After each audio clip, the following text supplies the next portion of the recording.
Ladies and gentlemen and ladies, welcome to Oilers After Dark. My name is Matt, and as always, we're here doing a live game coverage of the LA Kings in town to face the Edmonton Oilers. Second place in the Pacific is on the line tonight.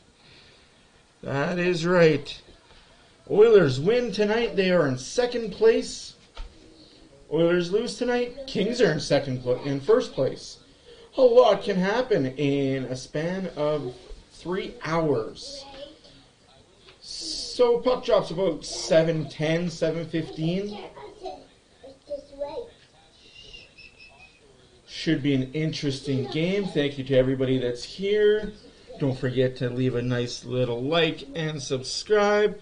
And if you do want to comment, we don't mind. We are pretty good people. We do like to have a little bit of fun from time to time. Crazy whirlwind day with a win tonight, Edmonton can have set 97 points, 1 point behind Golden Knights. With a win today, LA will be in first place. So a lot could happen tonight.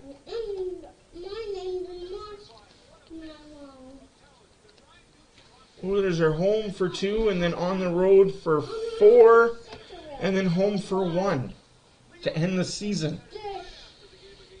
Should be interesting. I'm wearing the home blue from 2006 as a jersey because we are home. I will wear home colors. There's no name on the back and my child might not be around much longer. No, the wife is eating and then taking the child upstairs.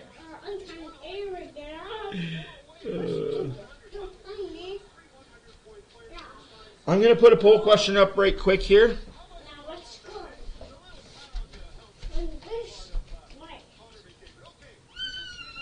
You don't need to be loud.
Okay, to the poll that I was going to do, I got to switch my account over.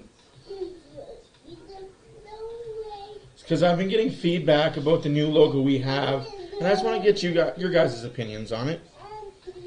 Good, bad, and different. Anna, can you please be quiet though? That'd be awesome. You and Mommy will be going upstairs in like 15 minutes. All that I was going to do, I guess.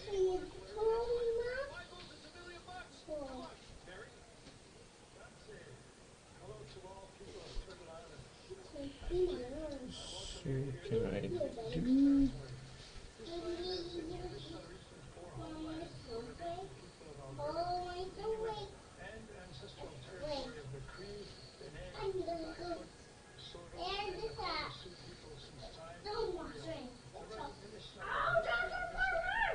Anna? That sucks, I can't do a poll from here. Dang, nabbit. The stream will be a bit laggy for a second here. Sorry, guys. Trust me, it will be worth it.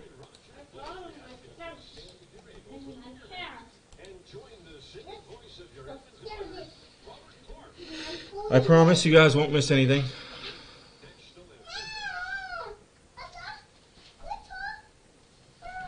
Maybe? Okay.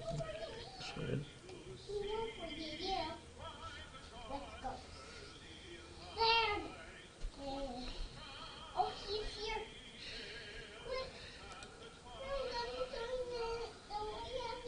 Saravalli needs to shut up about all these trades the Oilers are going to do and not do in the off season. He's going to get this fan base in a frenzy of uncontrolled panic attacks. Frank Saravalli from Sportsnet. Used to be with TSN, but he got fired from TSN, now he's with Sportsnet.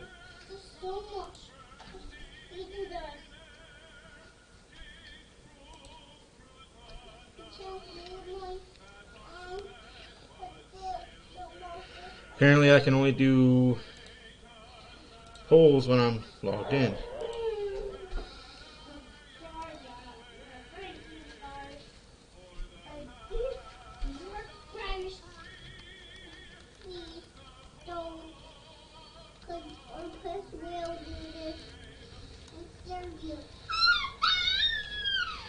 For Christ's sake, though. Anna, seriously.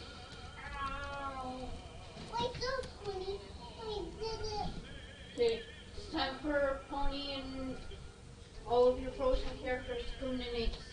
No. I want to still play. You want to take them upstairs to your bedroom to play? Yeah. And in the corner. And put some. Okay, put them in your tray bag and you can take them upstairs. And even the bed and the thermostat.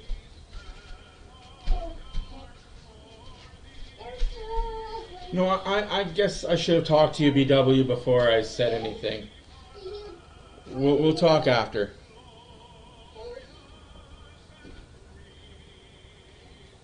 Whoa, look at this guy.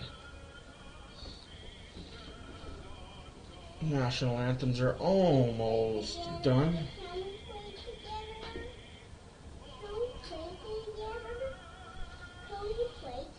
Yes, we can play together. Mommy's gonna get you some medicine too.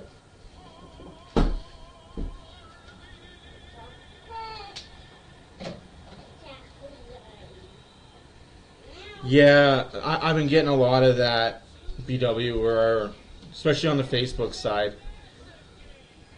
Because, yeah. Well, it's okay. We will talk. The half and half. Apparently, people don't like it.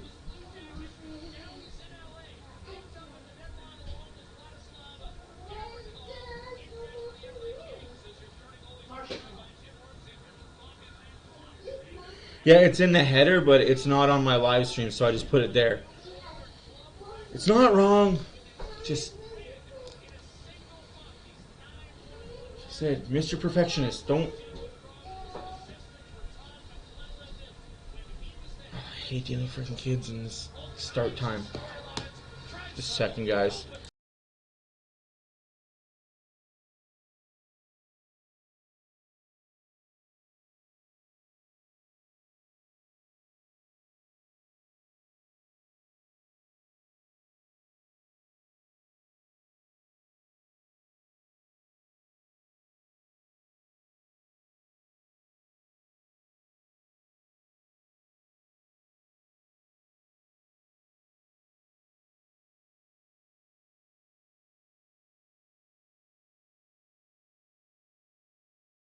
Yeah, I'm sorry about that, but I'm not changing it now, so you're just going to have to be stuck with it. See, I don't have OCD or that problem, so I don't notice it, so it doesn't bother me. I'm sorry for anybody that does. I'm just... It's been a day.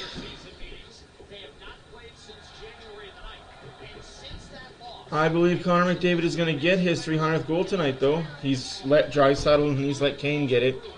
So he's let the other two get theirs. Now it's time for him to get his. Speaking of a goal, here comes CC up the wing. CC drops it down to Draisaitl.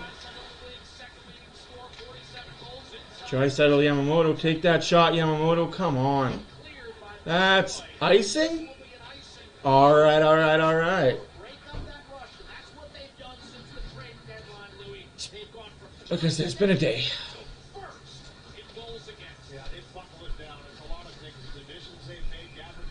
No, and again, after you called, everything went haywire with him. I don't know. It's like she's perfectly okay until you call, and then it's...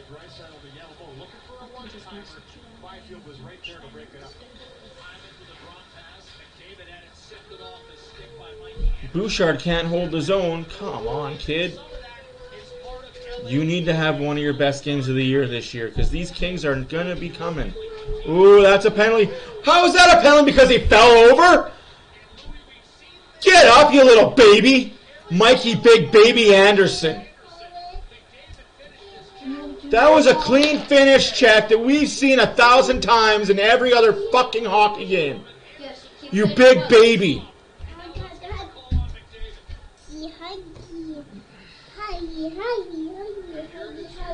Love you. Love you.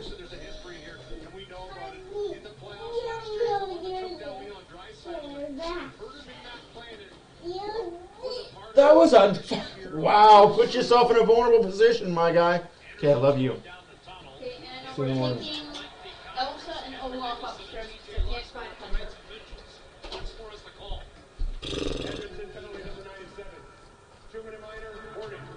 Alright, so that's the standard tonight, guys.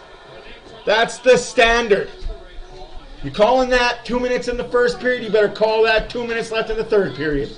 You set the standard.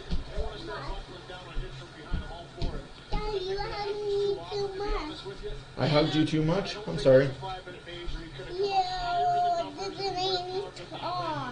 What? I'm sorry. We'll get over it.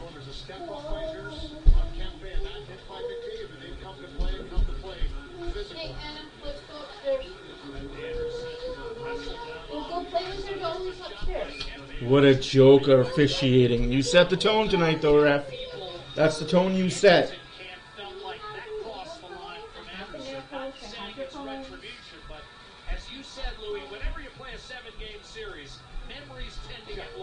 It's incredible. It does really build that rivalry for years to come and maybe forever, just because you know somebody's going home after that playoff series. It was the Kings last year in 7. The Edmonton Oilers pulled that out with a huge effort here on home ice in Game 7, and that's what they're playing for in this game, is home ice, to jump and leapfrog over LA, and that's how important it can become, and why this game is the most important game of the season. It's why you don't watch any series. Oh, I gotta get off the Oilers account. My bad, guys. That's the thing. It could have been a 5, absolutely. But like most of the year, it could have been nothing. Charbigino. But that's standard. So that's the ref that's set this standard. Let's see if he holds it.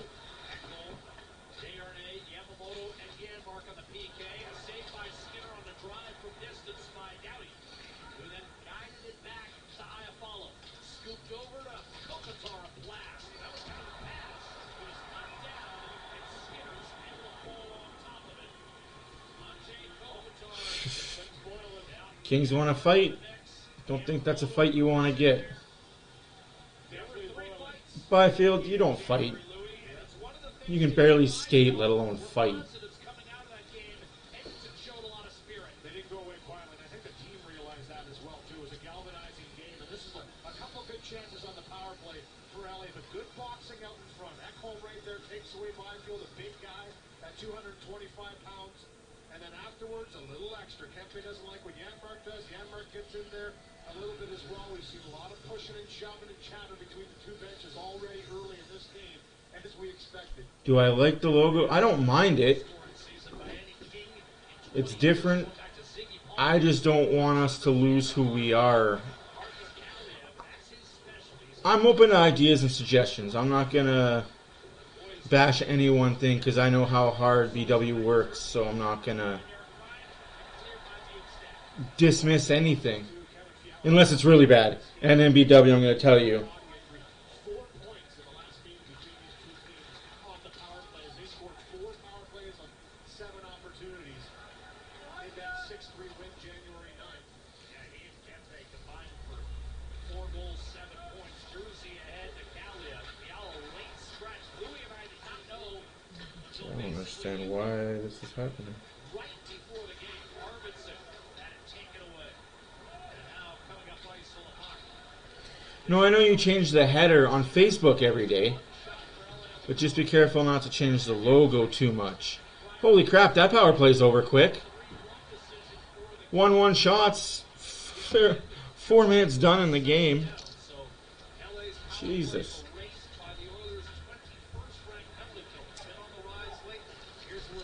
Sorry, guys. Don't want to get in trouble.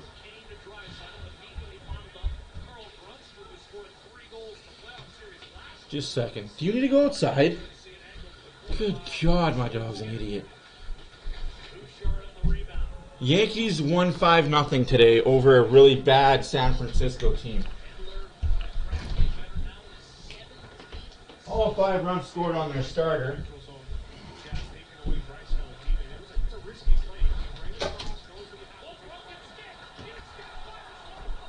Come on, you gotta hit that, Bukestad.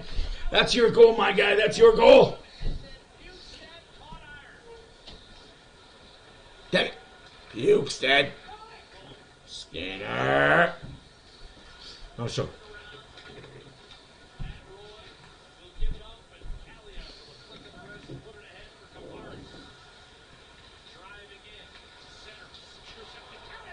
Big save there by Skinner.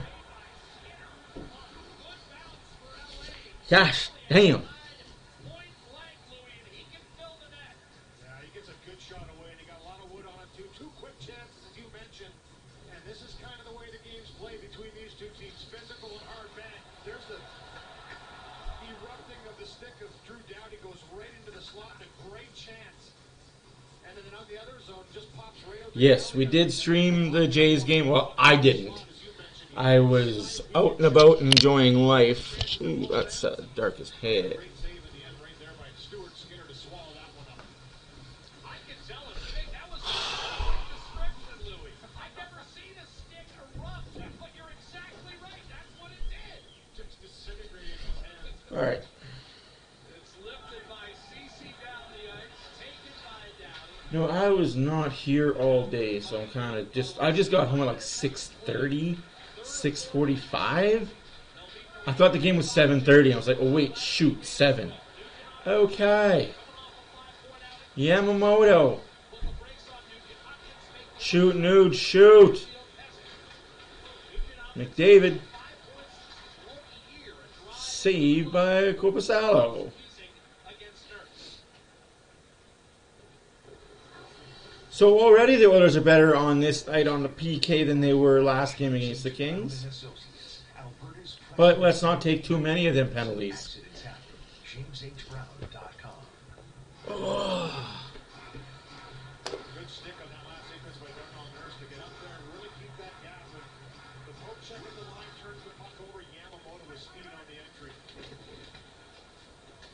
How about Corpusalo's changing fortune? Beat Oilers in back-to-back months as a member of the Blue Jackets, and all of a sudden he's in this kind of race. The most exciting race right now in the NHL. The Pacific Division, 3 teams separated by 3 points. There's a lead for Deneau, and the division winner could. Draisaitl falls over on his own 2 feet. Here's Deneau and Moore. Little give and go. Deneau dishes off. Oy, oy, oy. Sloppy hockey. Get there. Thank you, Hyman. Zach Hyman has scored in back-to-back-to-back games. Draisaitl. Come on, guys. We got to be crisper with our passes. Get out of the way, linesman. Bad break for the... Oh, that would have been a beautiful play.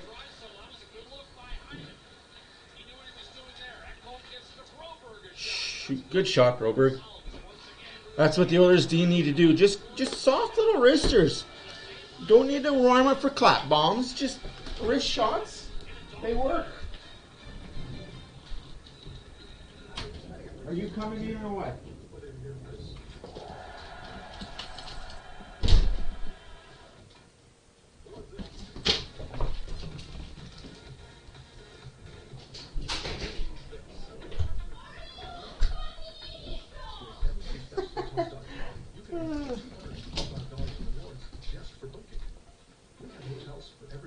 Find a spot and squat. Visit EdmontonBestHotels.com and get rewards with every booking. Alright, let's get into the chat. Kelly, don't start the 15-minute city, man. Don't start the 15-minute city, please.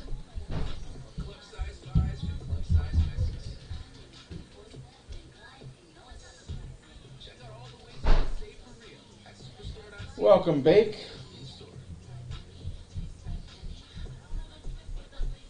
Yeah, they did, man. I heard it on the radio.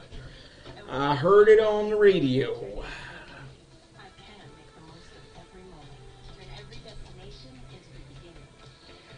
Favorite basketball team? The Milwaukee Bucks. And make time for ourselves, from the highway to the trails.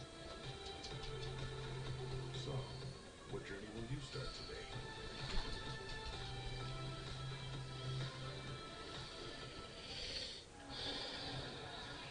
Major part of the game brought to you by Nap Auto Parts. Parts that make the difference. That's Napa know-how. Louis could be the turning point of Edmonton's year. It's history. First round battle between them went 7 games, and it started off nasty in the regular season. These are the 3 fights from the game January 9th, and it was an ugly one late. Dude, seriously, stop. Like, you're misconstruing the fucking 15-minute city. You're misconstruing it to fit the narrative you want it to fit. Please stop. I'm not going to ask again, Kelly. Stop with the 15-minute city bullcrap.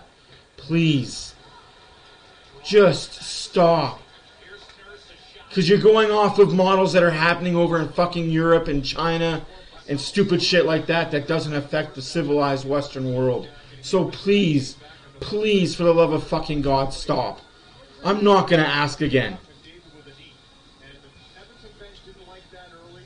He did get a 2-minute penalty for being not a 5-minute major. And McDavid, obviously, early on in this game, had the big hit on Anderson. He still hasn't returned. There's the knee as Edler stepped up. It was the quick move to the inside by McDavid.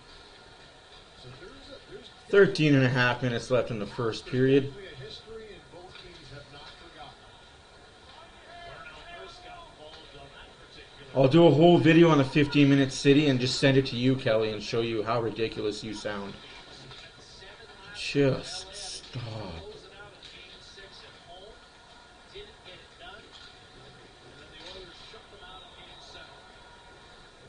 Guy tried to run a pick and fell over. What an idiot.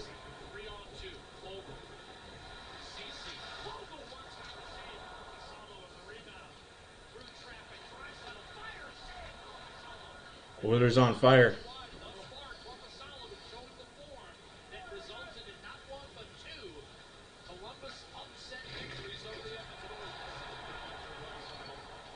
I don't care what the hearsay is.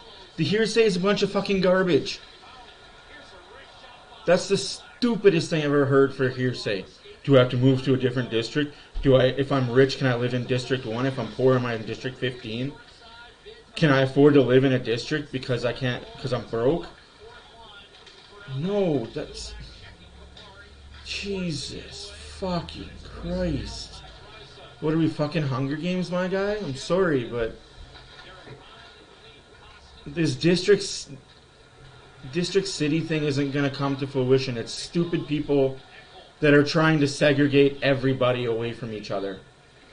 If you're black or Hispanic, you live in, person of color, you live in these districts.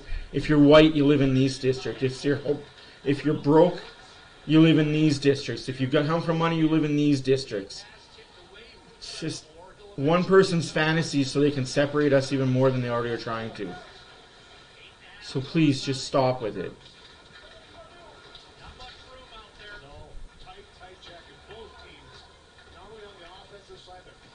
Come on, Skinner. 11 minutes left in the first period.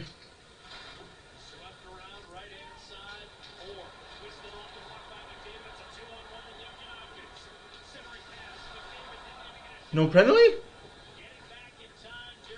That was getting back in time, hooking in the gloves, but okay, sure. Ticky-tack bullshit.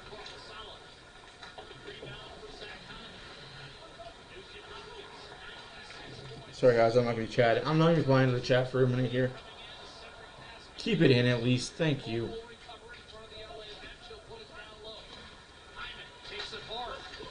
McDavid, we got 10.5.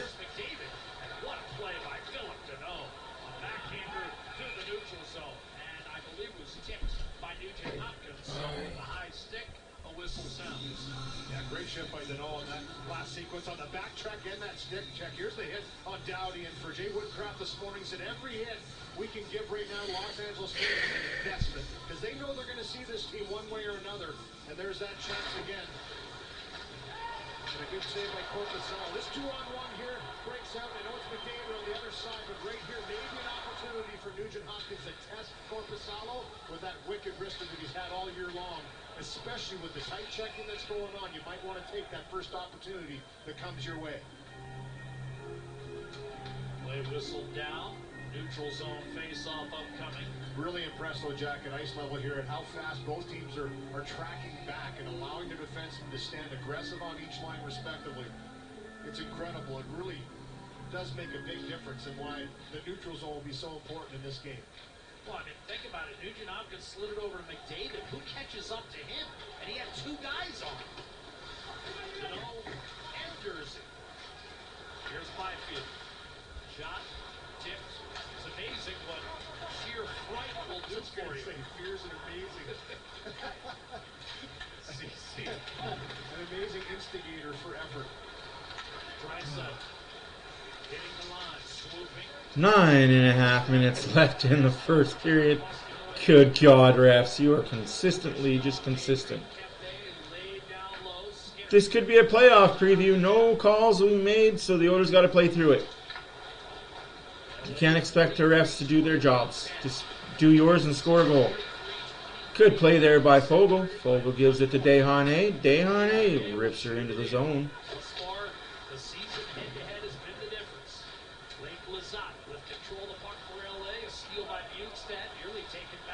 And now Kulak advances through to Fogle. Reply to Bukestad. He's going to regroup. Iafallo bearing down on him. Turned and eventually gave it away to Iafallo. Turn that was picked by Desharnais and swept ahead. Bukestad trying to get there, but Jersey will tap it out to Blake Lazat. Skitters his way out of second, then gave it away to Ekholm. Here comes Costin.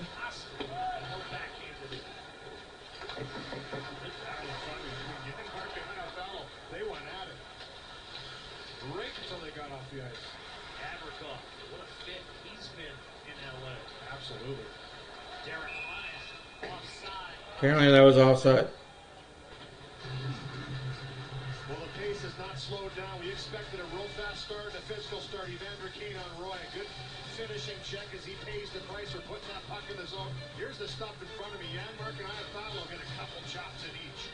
I don't like either McDavid or Kane. The thing about driving a Ford, How about that? It's just the start of my journey.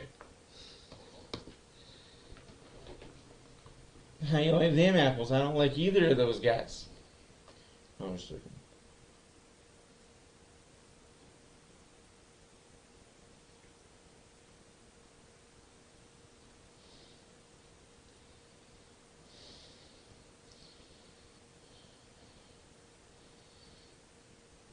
What do you mean? Okay, so this is my thing that I'm going to have a problem with you, Kelly. Evander Kane has played almost 1,500 games in the NHL. McDavid's barely played 500 games. So it took Kane a hell of a lot longer to hit 300 than it has for McDavid. So just please. If it was 300 goals in 1 year, that's comparable. But Kane has been in the league a lot longer than McDavid has. So if you're going to put a fact or stat like that, at least know what you're talking about. That would be great. Like, do you honestly realize that Kane's like 31, almost 32, and was drafted? He was drafted by the Atlanta Thrashers. Like, I swear some people just see a stat and like, oh, he hit 300 goals before McDavid. How does McDavid feel? Well, he's also played 1,000 more games than I have, so I sure hope he hit 300 sooner. Ridiculous. I love you guys, but sometimes the stuff that comes out of you guys' mouths is ridiculous. Nobody in the draft class of McDavid, or even since the draft class of McDavid, has hit more points, more assists, more goals faster than McDavid has. Even the draft class, like 3 draft classes before McDavid, they haven't done this. And I like the term that Jay Woodcroft used this morning, an investment in the game, each end. And for the future. And for the future. Exactly. For the rest of the game, for the rest of the season, for the rest of the series. Shot off the rush. I'm just catching up on you guys' chat. I had to go away for a second. You know, we always talk about teams kind of building down the stretch and finding that A game, finding the identity, making sure you're disciplined in your structure. And for Jay Woodcroft, he looked at this one and he said, listen, we understand, we look at this team, we know we can leapfrog them in the standings and potentially finish off with home ice advantage. That's always the goal for a team. And you look what happened last year, we talked about it before. 7 games, Edmonton won that one 2-0 in the end and went on to the second round. That's how important home ice became in that situation. So you're striving for that every season, but I can tell you this from early on in this game, this is a whole new level that we've seen the last month. This is playoff pace. Jay Kopitar gains the line, takes it hard to the hole, and then poke checked away by Nurse. He's having a big year again. Kopitar, 26 goals. Sup, Nick? Most he's had in 5 years. Draisaitl, Hey, Seth, how's it going? forcing it free for Cody Ceci. His shot. They're doing what they do. Kane just got slashed in the face, but, you know, it was after the whistle, so Dorsey will get away with it. All dreams start at home. Chase yours in a customized plan. Yeah, the Oilers are doing well. McDavid took the first penalty of the game, a 2-minute penalty for boarding. But other than that, it's been neutral zone play. Oilers are hitting the body. Oilers are pushing the Kings around, kind of, sort of. Kings aren't liking it. Shots are 7-4 for the Oilers. Face off deep in the Kings zone. Can we re-drop that? Like, it bounced off the guy's shin before it hit the puck. 7.5 minutes left in the first period, and that's icing against the Kings. This is a different looking Edmonton team, and Louis, you noted it during the pregame warm-up. I did. I couldn't help but notice it when you see the players skating around. Edmonton's a big team. They've made adjustments. Kelly, I don't think you'd be allowed past the gated community I live in, buddy. I'm not saying that to, like, pump up my chest, and I'm not saying that to, like, flex. I'm just saying they wouldn't let you in my gated community where I live. I mean, those are all big guys, and I just think that it just gives you the perception when you're looking over the other side, you go, wow, we better have our hard hats on tonight because this is a big group. Puck chopped in, swatted down by Bouchard. Won't be a hand pass because Roy touched it. And the two deep pairs on the ice right now. Bouchard and Ekholm are plus 11-5. All right. 7 minutes left in the first period. Still nothing score. Here comes Connor McDavid. Stops on a dime. Looks for help. Blocked. Oh, my God. Just take the shot, Connor. We know you don't want to score anymore. You've hit your 60.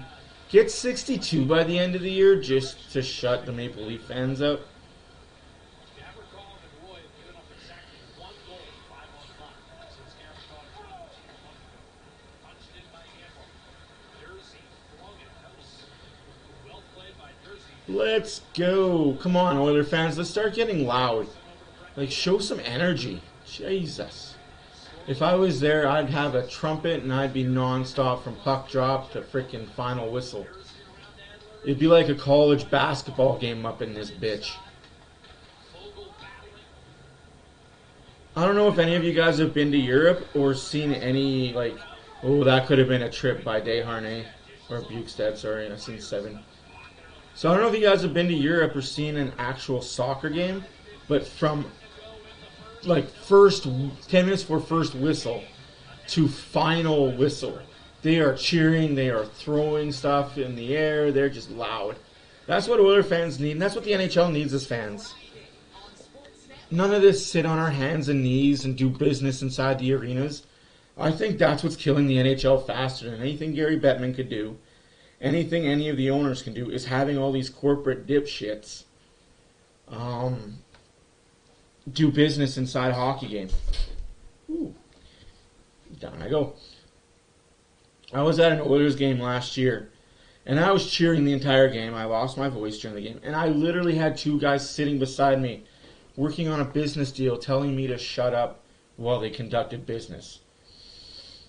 I bought them both a beer and proceeded. So I bought them both a beer. I was a nice guy. I was like, all right, I'll buy you guys a beer.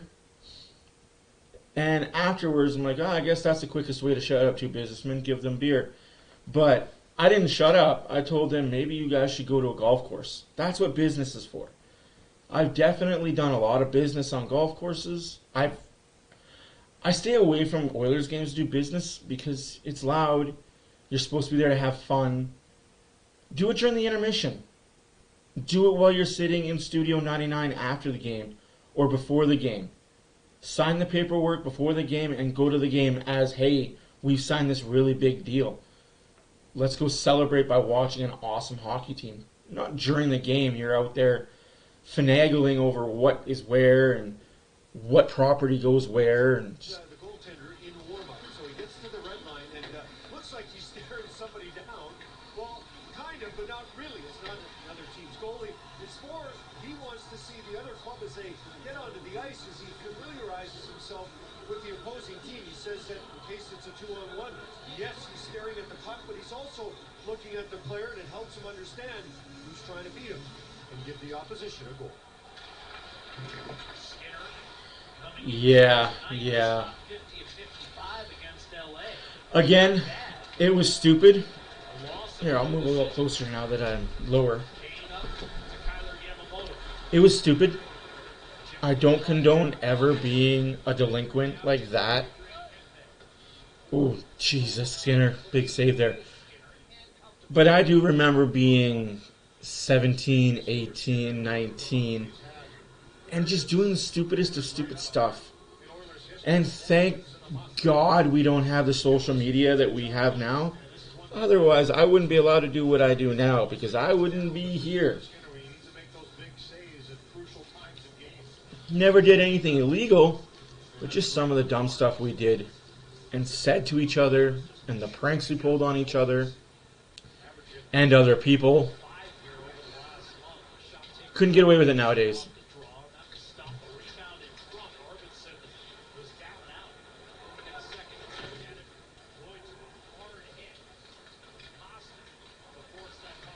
Hey, there's a hit to the numbers, ref.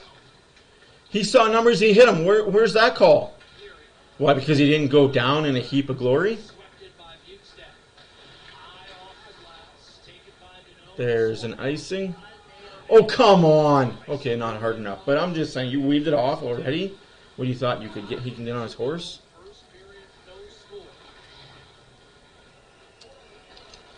4.5 minutes left to go in the first period. Nothing score. Shots. Don't like them.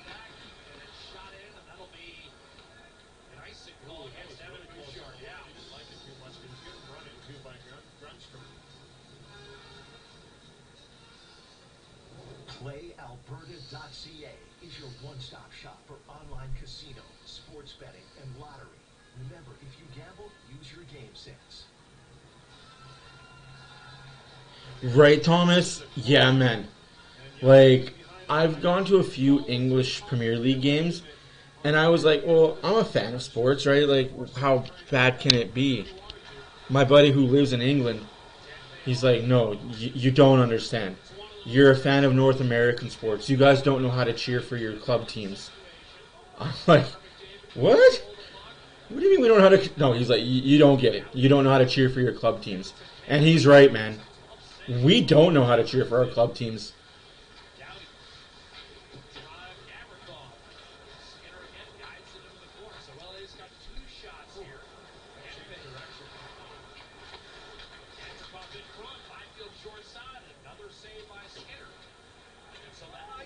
ends up leading to 3 shots on net. This one is on net off glass. Wow. What an out off the boards. Like, and I think we went to like a Binghamton game. Like, it wasn't even a good team. Like, it was like Binghamton City versus like Leeds United or something. Like, 2 really bad teams that were down in the Premiership standings. And still, those guys, you'd think those teams were fighting for first place in the Premier League. Like,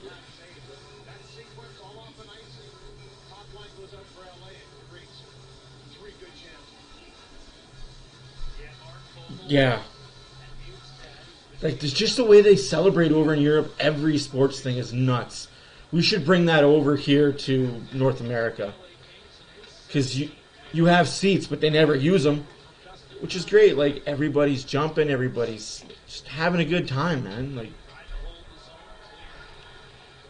and here it's like, it's almost like here's for clout. Oh, did you know I went to the Oilers game the other day? I went to the Oilers game the other day. Did you know that? Well,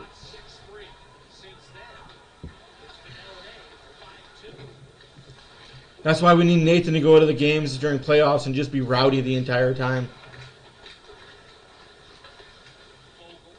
What is that toy we used to have? The clacker. That clacker toy.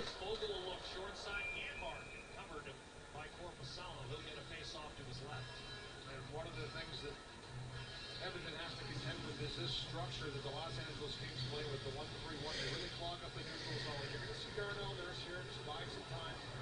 And where the LA Kings are all standing there waiting for this play to come up. They're not going to pressure. They want you to turn it over. Darnell Nurse does the right thing. Gets it in, engage the red line. That's something that they're going to have to do. Skate that puck up the ice and get aggressively on the forecheck as this team wants to immediately out of the zone. Oh, pay attention, guys. Draisaitl was a good stick lift there. 3 minutes left to play in the first period. 10-9 shots for LA. Nothing score.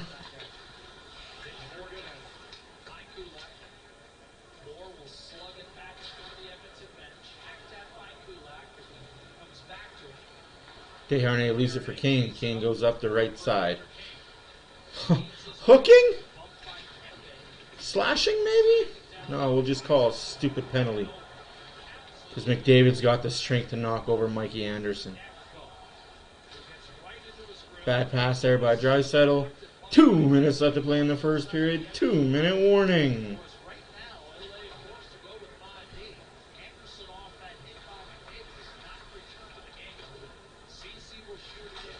I disagree with that, Francois. I disagree with that. We have a lot of passion to show. We just choose to show it in other ways.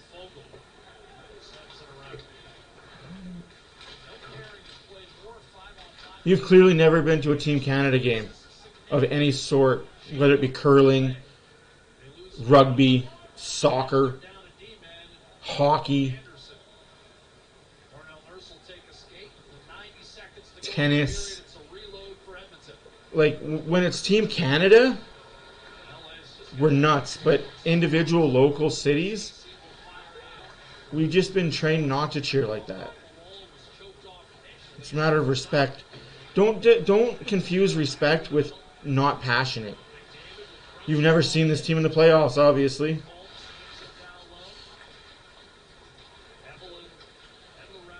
The city would shut down if the Oilers won a cup.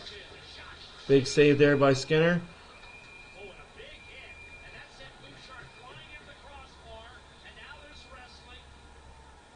Come on, ref. You called that first one against McDavid. Where's your calls now? That was your standard. You're not holding your standard. You jokes.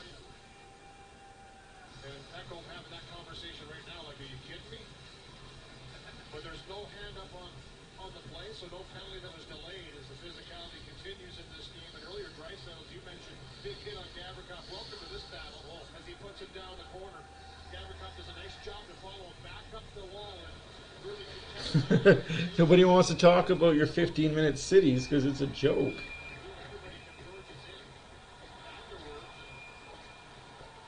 Been a lot of this early. We haven't seen this much after a whistle in the last 20 games. Let's go, Oilers. Yes, I'm drinking a McDonald's pop. 1 minute left in the first period. 1 minute remaining.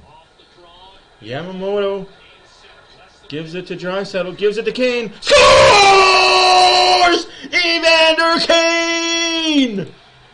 Keep it hot, my guy, 91.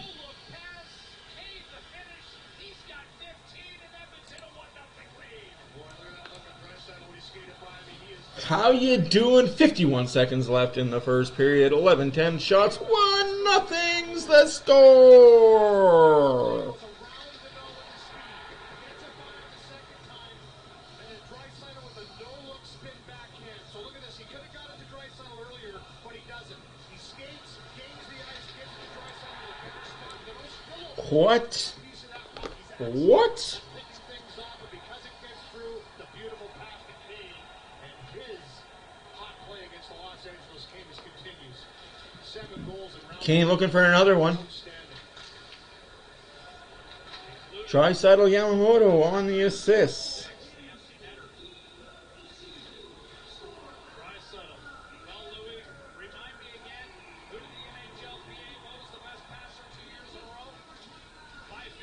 Shot blocked.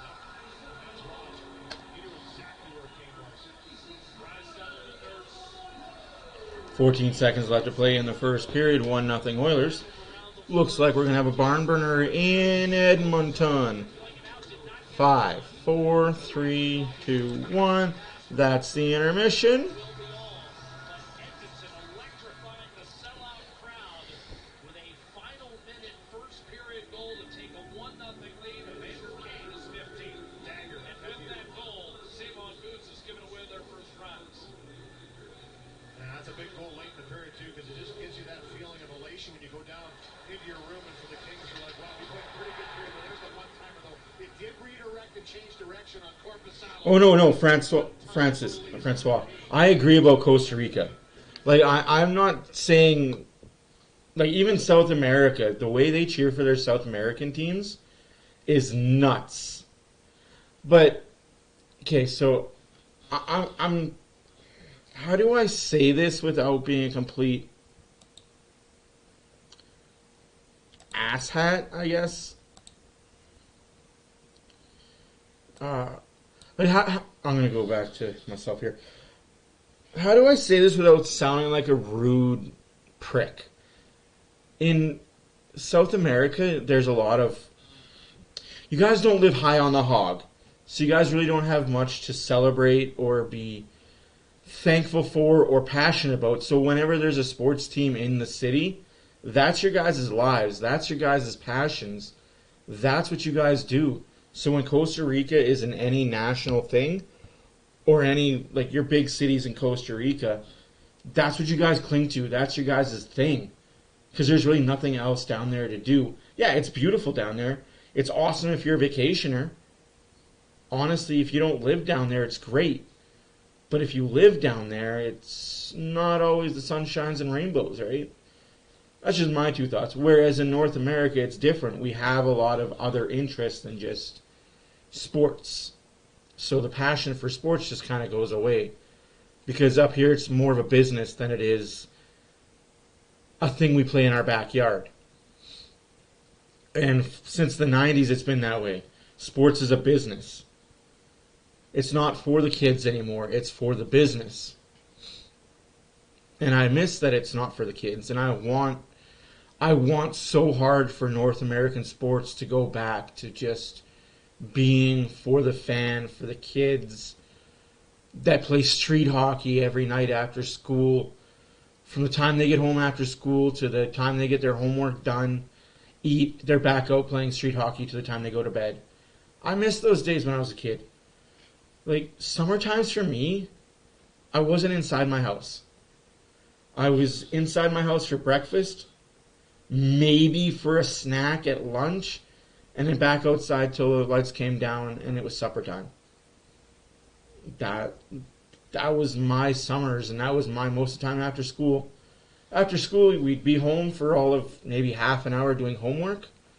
Me, my brothers, and my friends would do homework.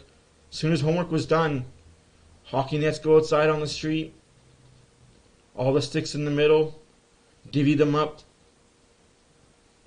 and we played hockey for like hours. Just hours and hours of endless hockey. And if we wanted to switch it up because we wanted to play baseball, we'd go to the ballpark just behind our house and just play baseball for hours. Play basketball a lot on weekends. Like, pick a sport. We just played it for hours. Now, where I live, I'm like, there's so many kids that live in this neighborhood, but none of them are outside.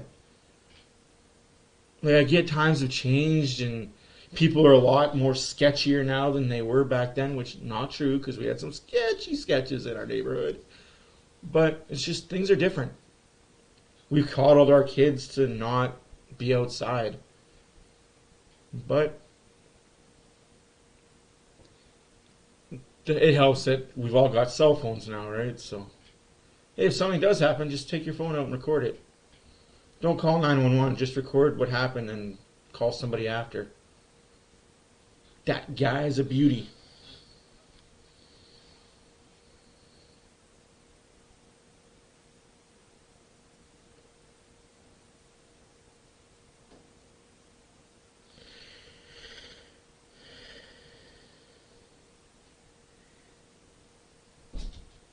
Yeah, the Oilers are like milestone on top of milestone on top of milestone right now, guy.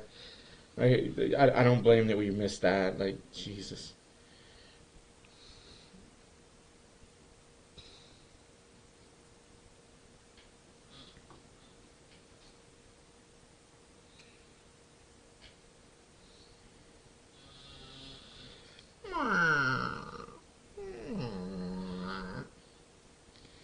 Creaky creak creaks.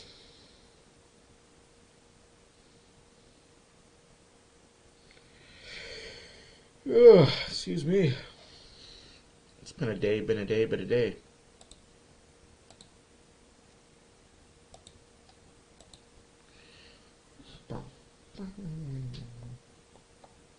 Enough of seeing my bald head. 13 minutes left in the intermission.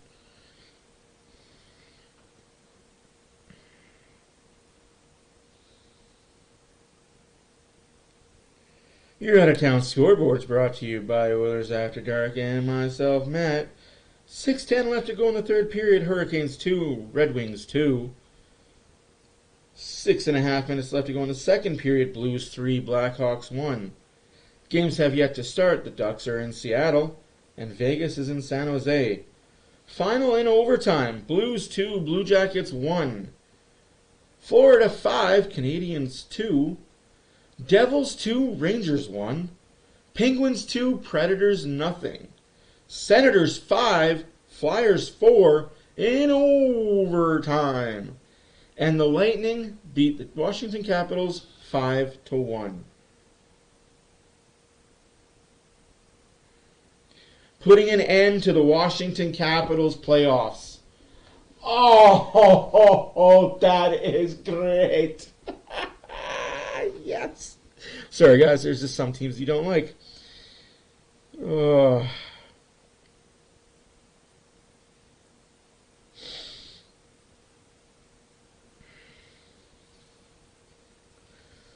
East has now come down to Boston, Toronto, Tampa, Carolina, Devils, Rangers, Islanders, Pittsburgh, and Florida.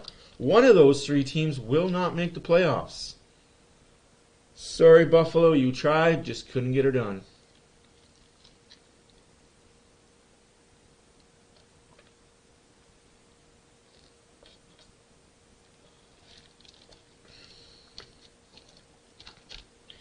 In the West, Vegas, LA, Edmonton, Minnesota, Dallas, Colorado have all pretty much secured a playoff berth. Seattle, Winnipeg, and Calgary, Nashville. Although it's looking like Seattle, Winnipeg, and Calgary are battling it out for the final three spots, either Winnipeg or Calgary is going to miss the playoffs this year. So one of the two Canadian teams will not make the playoffs. Which one? What says you?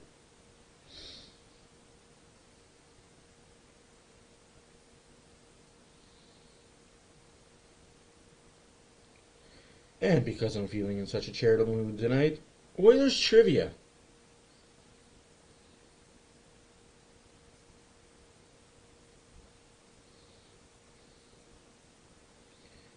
That's a stupid question.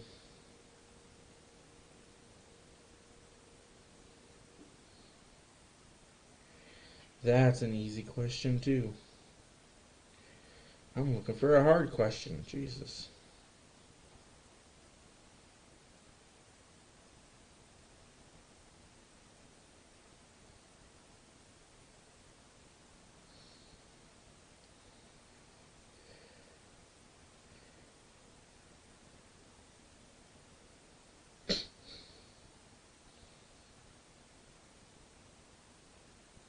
Okay, here's a good one, guys. What team did Edmonton play on the first night of Comrie's first NHL game?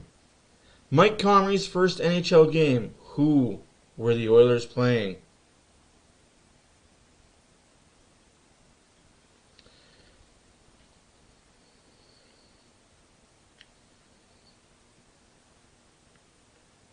Since I can't do polls on here.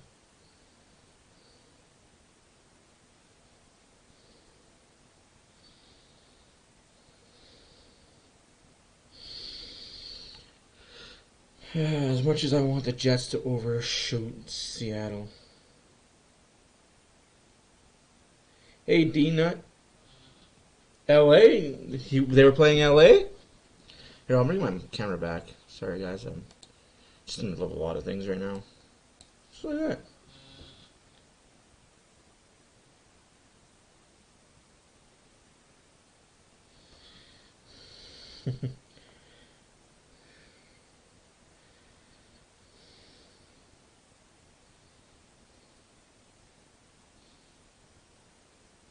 Don't forget to like and subscribe, guys. If you really like our channel, please go check out our other videos that we've done. We also did a BW did a baseball live stream today. I'll be honest with you guys, I didn't do anything with it. I was there for a little bit, but he did it all by himself. Round of applause for BW. Give that guy a medal or a chest to put it on, depending on how you feel.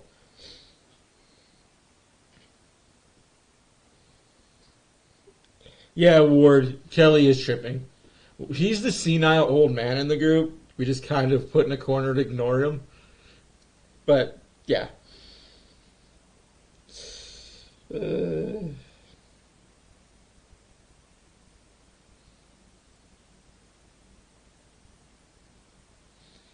What's up, Jackal? Welcome back, my friend.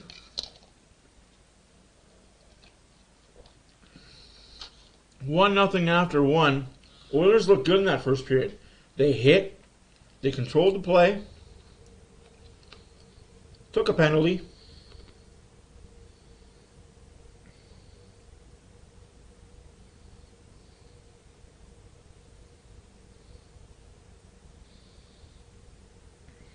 I hope Calgary makes playoffs too, but I just don't see it. They for some reason, the flick of a switch from the 2022 to 2023 has not been good for Calgary. Unlike the flick of a switch from 2022 to 2023 for Edmonton, that's been a good flip of the calendar. Some options on Comrie. Your options are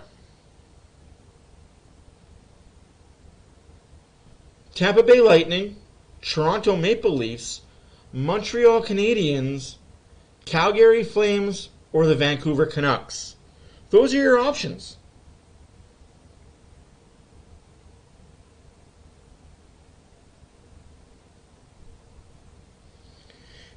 Yeah, like, even if you don't like the sport, just to be part of that atmosphere, it's freaking amazing. 17-6 in hits. Good God, who is this team and what have we done to the Oilers?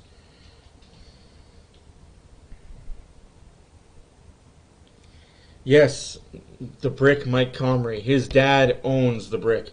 Sorry, Nick, it was not Tampa. No, Kelly, it was not Calgary. It was not Tampa. So no Tampa, no Calgary.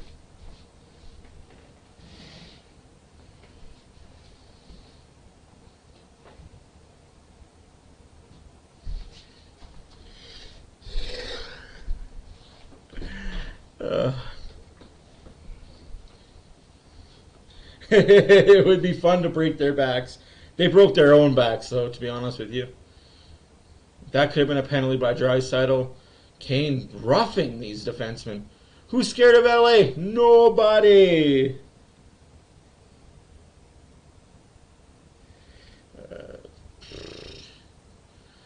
It was a 4-game series. All 4 games went in overtime. Colorado had 2 offsides that should have not have went in. But we won't discuss that because that is things I have nightmares about to this day. I heard Tampa first, so you thought because I said Tampa first. No, guys. You guys have you guys have 60 seconds.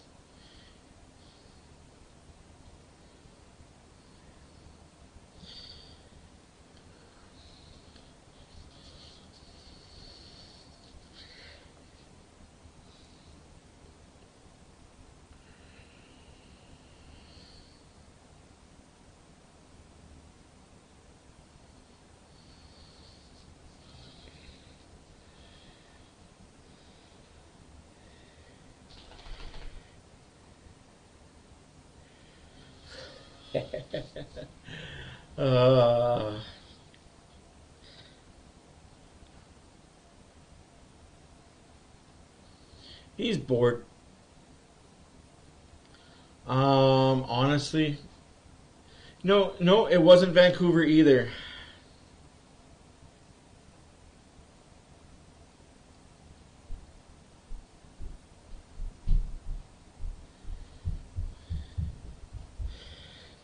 It's okay. Let him be. He's just gonna be that grandpa we put in a corner and ignore him.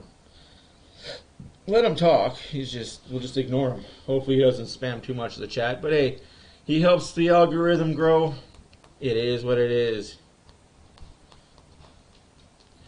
So the answer to the trivia question: Mike Comrie laced up against which team? Le Montreal Canadiens. That was his first appearance for the Edmonton Oilers when they played against the Montreal Canadiens.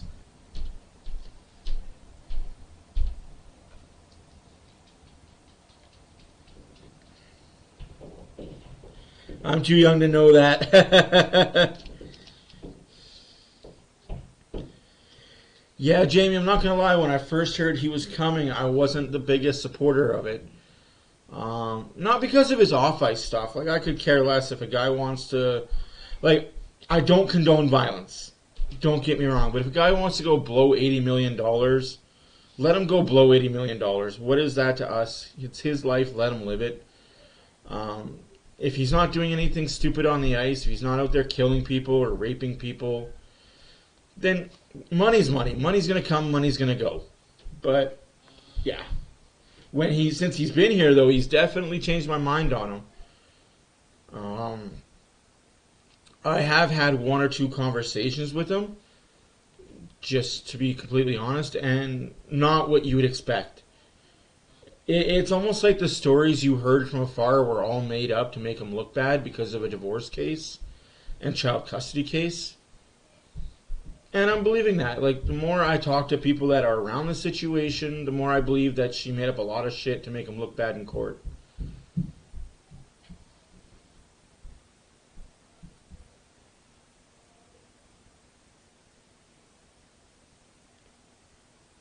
No, he had kids long before that, though, BW.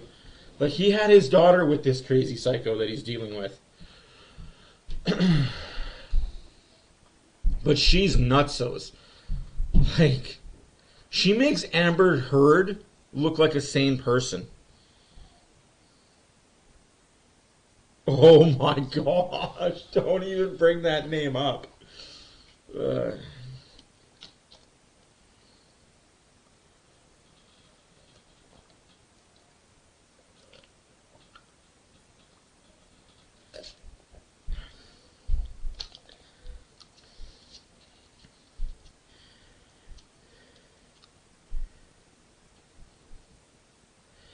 That I agree with you, Kelly.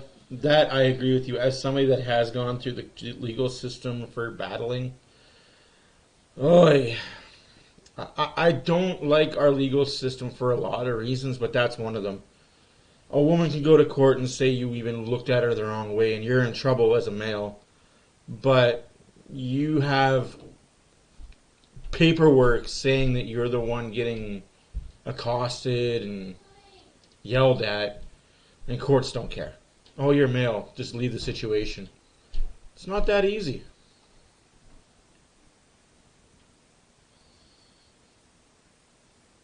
Yeah. Whoo, McDavid looking for goal 300. He gets it this game.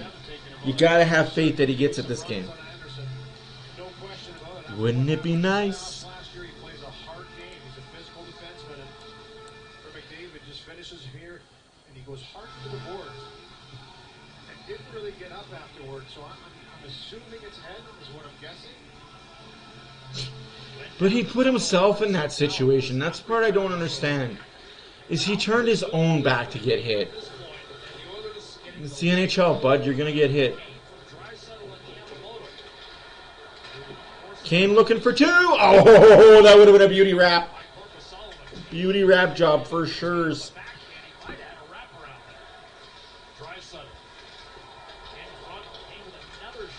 Whoop. And way up high. High and under the sky. 11-11 on your shots. 1-0 is a score. 30 seconds into period number 2. I'm very old school, guys. I got a note and pad. I write everything down on it.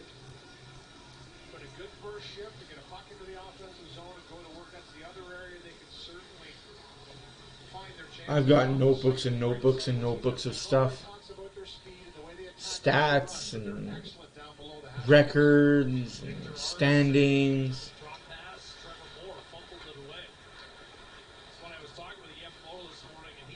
Lineups, just the things I could show. Big fair catch called by Skinner. Pop up to center field. He's out. If you guys did get a chance to see the Blue Jay game today, wow.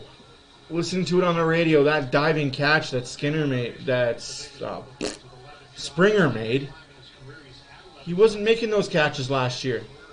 Guy on the radio, I was listening to it on XM radio, and it sounded like the guy was from St. Louis. He's like, oh, I'm surprised Springer didn't break an ankle doing that. I don't know if he's fragile or not, but...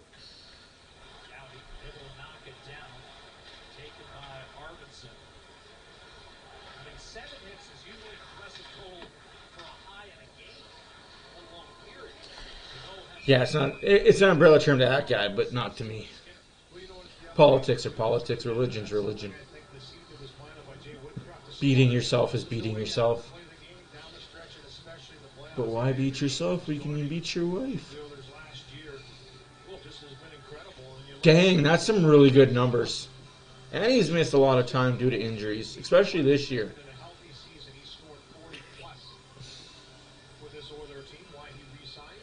Face-off dropped unfairly. The Oiler player actually won a face-off. That's unfair. Redo it.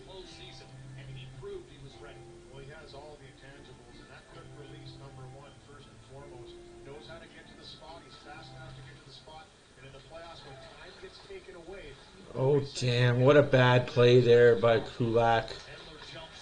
Good recovery by Desharnais. Fogle falls over. Fourth line out there with third line defensive pairing. Yeah, flattened Fogle with no call on the play.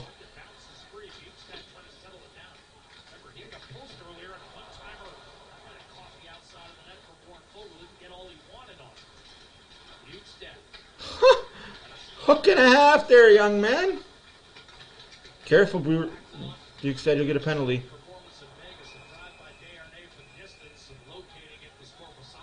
Careful, he's a little young guy. So is it Lizotte or Lizotte? $120 coffee? Jeez, that's expensive. One by Fogle, that blast by Desharnais. Went through some traffic. Good look down low by Bjugstad. Used the size to pick him up against Lazat. And just go to work. This is called mucking. Back to the blue line. The one time where the screen in front. That's an excellent save by Korpisalo to find that one with the pad through the traffic and hold on to it. Bjugstad looked like he was posting up Muggsy Bogues there, going in on the side. Here's Hyman's shot. We talked about the towering presence of Edmonton. McDavid great shot. McDavid doing McDavid things. Oh, Hopkins high and outside. Hyman's just getting raped in front of the net, though. I really gotta stop saying that word, though. Getting, can't say mugged either. People are sensitive. Can't say the other word I want to use. Thralled in front of the net. Thwarted. I'm trying to think of things that I won't get in trouble for saying.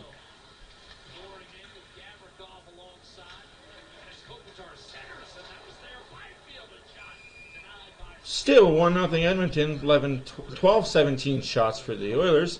17:25 left in the second period. On the ice, when you have that puck on your stick, it's a great job to find some space in this last shift. Here's the walk off the wall by Hyman, a high shot that doesn't miss by much. A beautiful pass by McDavid to Newman to stop, and they just continue to go to work. And then all of a sudden, it looked like a 3-on-2 is an excellent backtrack. Hyman gets all the way back, makes it a 3-on-3, and Skinner's able to make a save on Byfield. Colin Farrell was in an eminently forgettable. Yeah, you kids with your VCRs, ghetto blasters, and laser discs. All I can work is a rabbit ears and. Oh, I can't laugh because I grew up on 3 channels.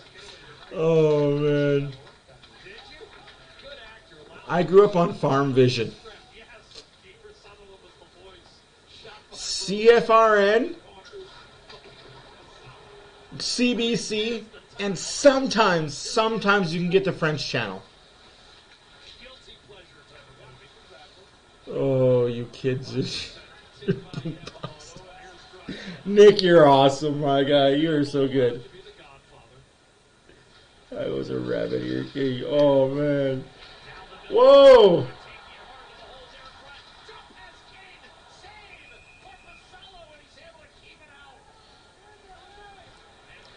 Well, hey, ref, maybe if you called something, it wouldn't be like this. Take one guy. Take one guy after these scrums. Take one player. You know how you stop these scrums from happening? Take one player. You fuck. So probably not, as it disperses here. But great patience shown by Leon Draisaitl. We've talked. I could rewind a tape with a pencil too. Like, So to speak, as he gives it back home. And here, he could have tried to force a play. so you know what my trick was to rewinding the cassette tapes? Have it in a vise, put the pencil in, and just bling, bling, bling, bling, bling, bling, bling, bling, bling. Oh yeah, I was a master at the 2-hand rewind. Two grizzled vets going at it there. Evander Kane is imposing his will on this hockey game right now. He is the dominant figure. Off the draw, clean Costa. Doughty lost the stick, wraparound effort, and a save made. All these people that have mixed tracks and collaborations. Save by Korpisalo on No way. We would make tracks way better back in the day.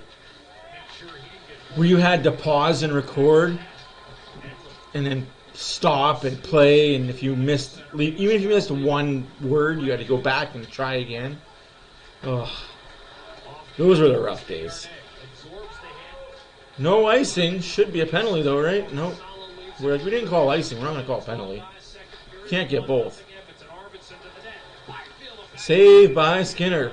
15:46 left to go in the second period. 19-12 are your shots for the Oilers. But imagine this game is going faster than the Blue Jay game did today.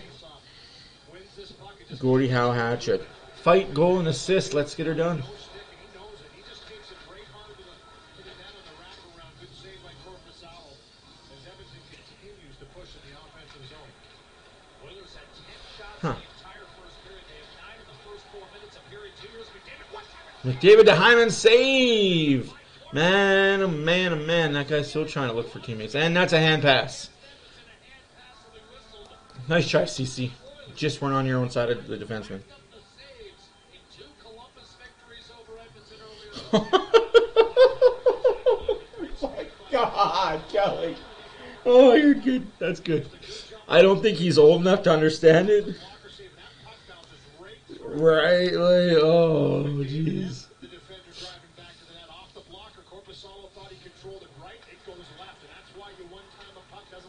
Like, I was sitting in an office building waiting for some work stuff, and yeah.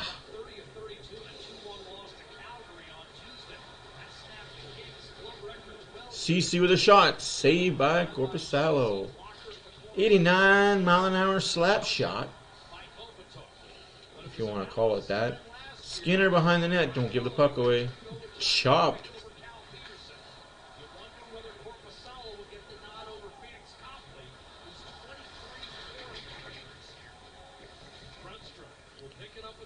Well, you gotta have Corpusalo play. You traded for him.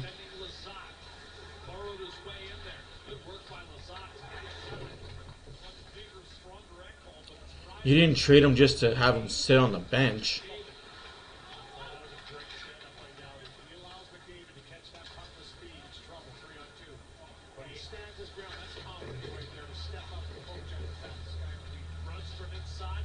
Good block there by Bouchard after taking the wrong angle to get to the puck.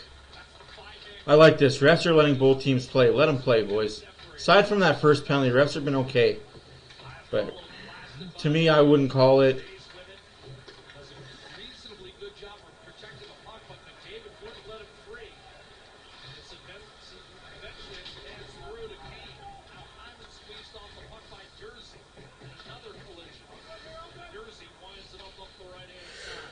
Whew. No, not at all. Edmonton goes on the power play. No, I don't trust media with anything. That's why a lot of my news I don't get from the main media people. Global, CBC, CTV, City News, The Sun. I don't read any of that.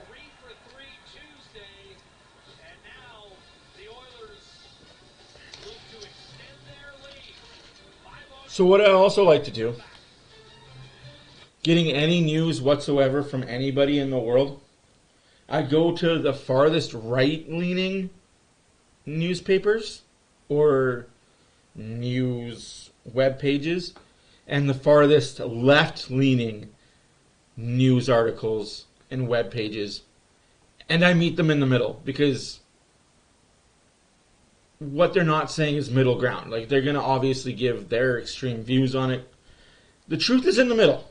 It's not far-leaning. It's not on the right. It's not on the left. It's in the middle. So that's why I do that. I go to find a right-wing news article, and I find the same story on a left-wing news page, and I read between the lines, and I meet in the middle with it. It's like, okay, well, so this is facts. All right, well, this happened. That didn't happen. That's why I like being in the middle for everything. I don't vote for anybody. I just stay in the middle. I'm like Switzerland. Oh, Jesus. Oh, Jesus.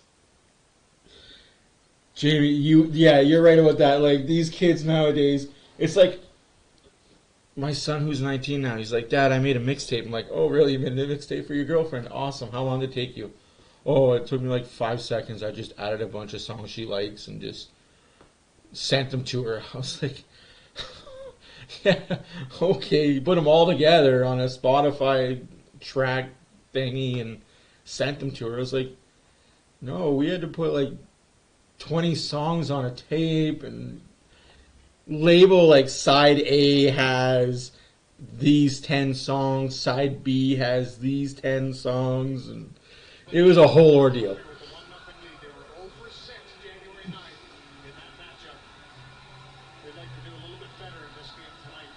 I know that website, Nathan. Yeah.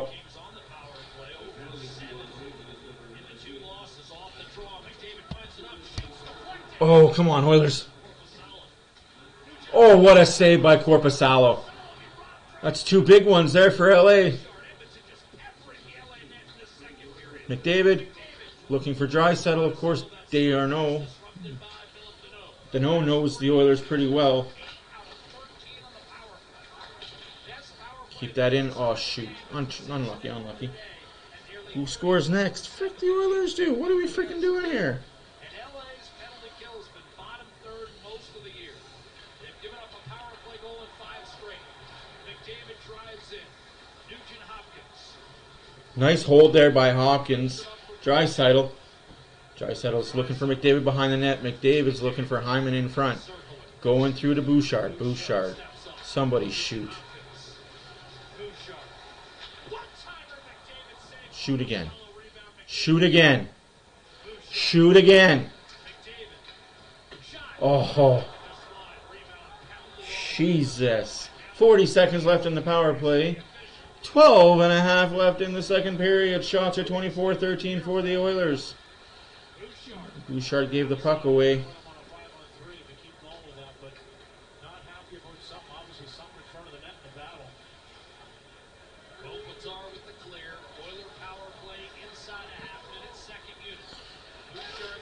Evander Kane out on the power play on the second unit. Kane. How's that not called? Alright, cool.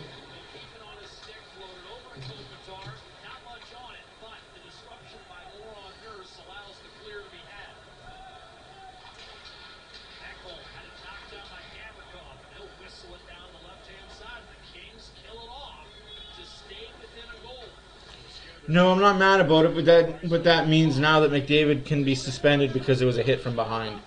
The league will look at it because a player was injured. Even though he'll probably be back next game, Mikey Anderson, and be fine after the game.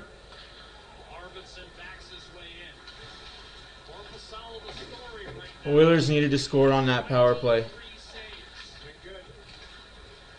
Or score really quickly before LA gets momentum from the PK.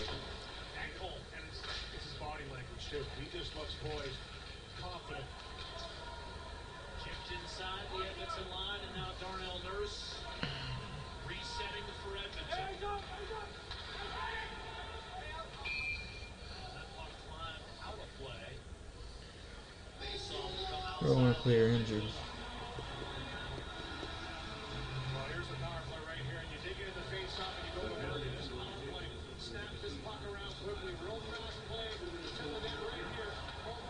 Thank you, Jamie. I agree with you. I've got a lot of info about what's going on around the world, but this isn't the channel for it. This is not the time or the place for it. That's why I'm homeschooling my kids. It's easier that way.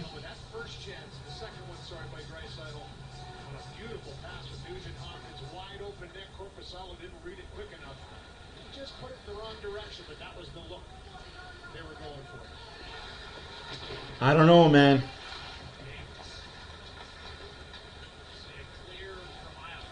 I just wouldn't be surprised if he does get a call from league saying that he's going to miss a game.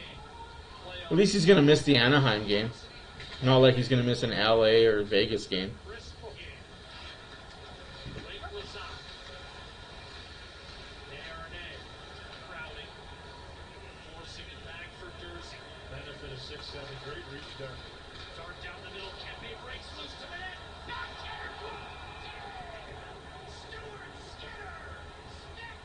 I'm sorry, but hello, sir. Who are you?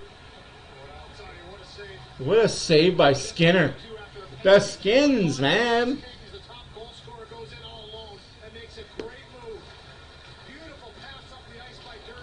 Hey, Alvin, let's go Oilers for sure.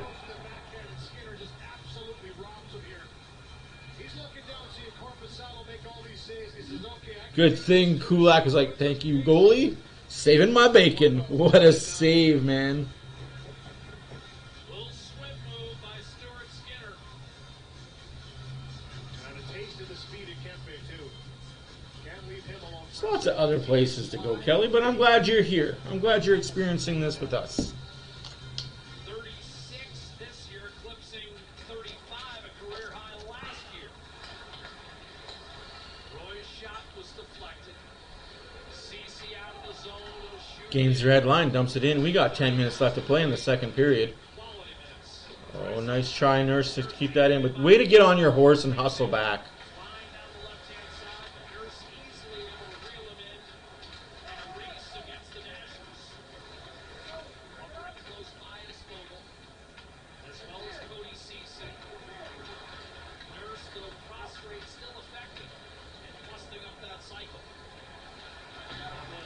That's a high stick there, ref.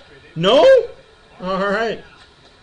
Big save there by Skinner. Interesting how you can have your stick 2 feet above your head. Knock the puck down. And that's not called a high stick? Nice. Welcome. Thank you for being here, Alvin. We appreciate you. Everybody, if you don't mind, please support the channel. Like it. Subscribe. Tell all your friends. We're in the home stretch. We got 7 games to go. 6 after this one.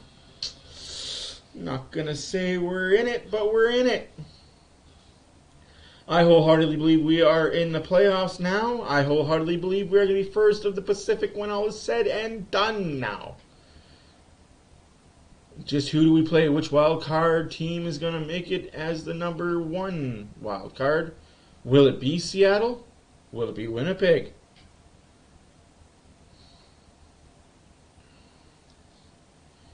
I think we've got a pretty damn good chance against either of those 2 teams.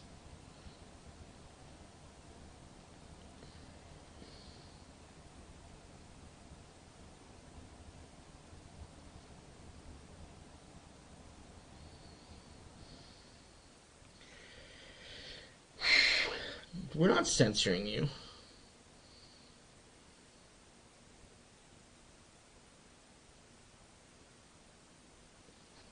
It's a free country and should always be a free country.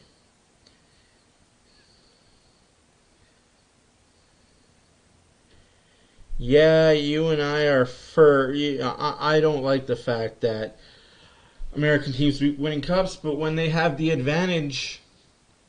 You got to remember, there's 32 teams in the league and only 7 of them are from Canada. And there's 32 teams in the league and 7 of them pay the highest taxes to players to play in their cities. Most of the cities in America don't pay state tax. Florida, Arizona, Seattle, Colorado, Texas, Carolina. Looking at you teams. That wasn't dropped unfairly. Fuck off and die.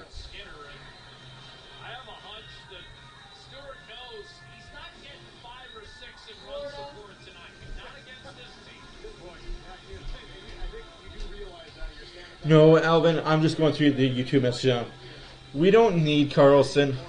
Carlson's an offensive defenseman. And he's going to tail off next season.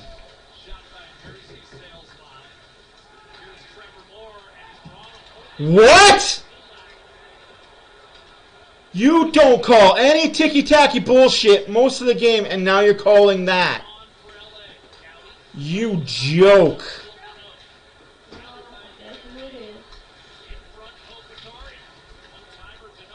You joke.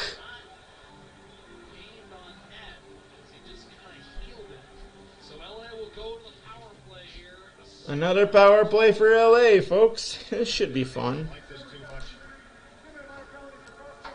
Cross-checking.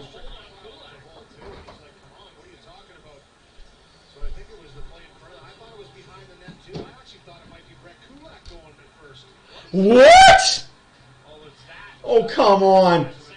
Hyman was drilled 4 times in front of the net just like that. No call. Let's go, refs. Consistency, guys.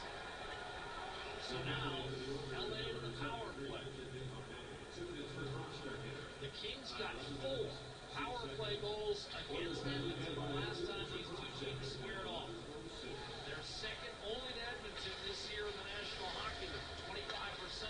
Kopitar. Yes, Jamie, he has definitely reformed the defense.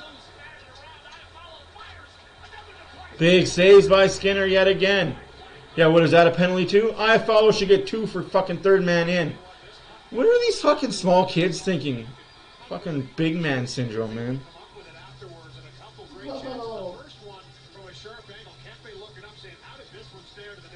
Well, we got one guy from our last game.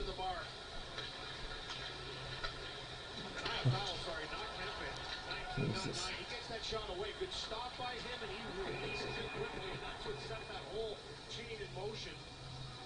And then as we see on every whistle, a little bit extra between these two teams, but it was a great shot by Iafallo to get it away. First save, the second one blocked, and then that puck bouncing around Kopitar has a pretty good. What do you mean? This is his best year he's ever had. And I'll get into the whole Erik Karlsson and why I don't think he'd fit here in Edmonton.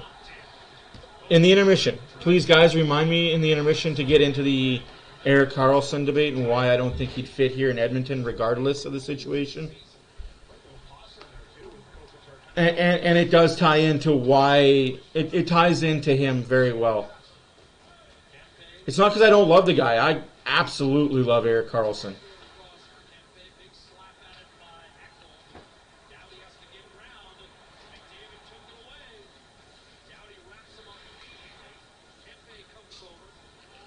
.50 seconds left in the power play. 7:43 left in the second period. Almost said first period for a second there. And out the zone it goes. The Oilers are killing these penalties like crazy.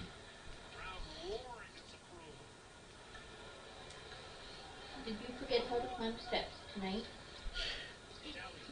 I had to move everything for him to be able to sit there. He couldn't figure out how to lay there properly, as you can still see. He can't dog a dog. Like, dog can't dog.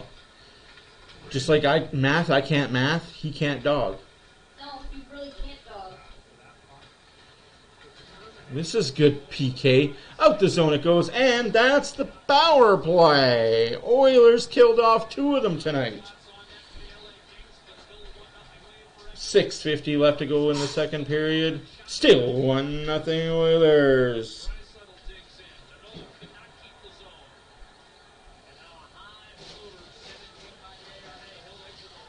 Quick little scratch on that. Kept in by Ekholm. Oilers taking the body. Oh, Bouchard fell. Somebody fell. Oh, I thought that was going to go in. I was like, who fell over? I thought it was Bouchard, but it wasn't. Bad giveaway by Draisaitl.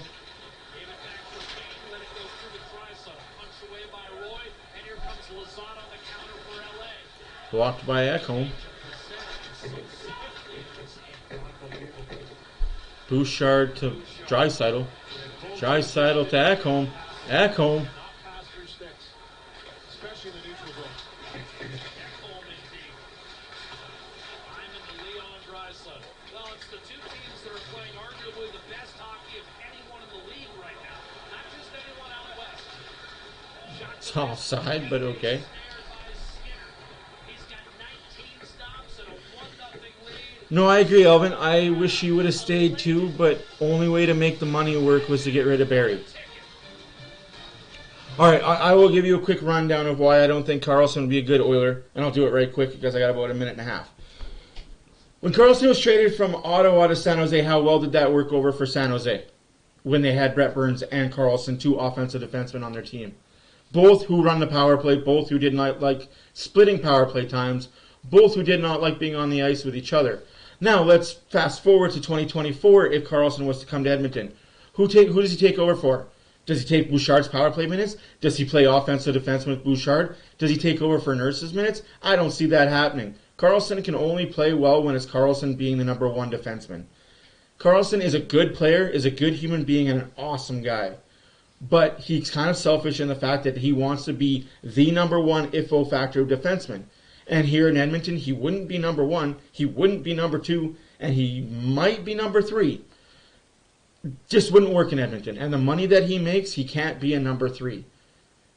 It just, the money wouldn't work. And who are we going to send the other way? Are we going to send, we'd have to send a Hyman over, a Kane over, an absolute stud defenseman the other way, and possibly a goalie over the other way. We'd have to give too much for them to take back. And if they want to retain salary, sorry I'm talking so fast, for us to have San Jose even retain salary, then that means we got to send a first round, if not 2 first round picks over the other way, so they can retain salary. So yeah, the move just doesn't make sense. Logistically, doesn't make sense. Statistically, just Karlsson's a good player, just won't be an Oiler. He's not good for the Oilers. The official pizza of game night and the Edmonton Oilers. What an advertisement for playoff hockey tonight, Louis. This is the National Hockey League. It is, and both of these teams are ready for this battle. Quality of play off the charts, highly entertaining, 1-0 till thus far. You know, in front 4, does not work his stick free. I'm not disputing that with you, but you missed the other 10 points I made about Karlsson coming to Edmonton.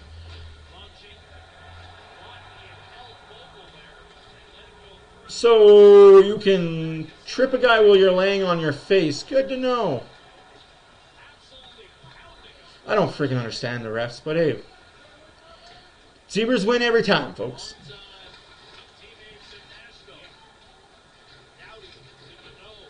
No, trading Campbell. But again, I know this isn't you, and this is what I'm mad about the Oilers fans. Trade Campbell, so who's your backup? Name any backup that you can be confident with when Skinner has bad stretches. You can't. So just be happy with the backup you have, because next year I guarantee it would be worth it. So I'm not mad at UBW, I'm just mad at these idiot freaking Savalis in the world. Trade Campbell, trade Campbell. Campbell's good trade bait. No, he's not.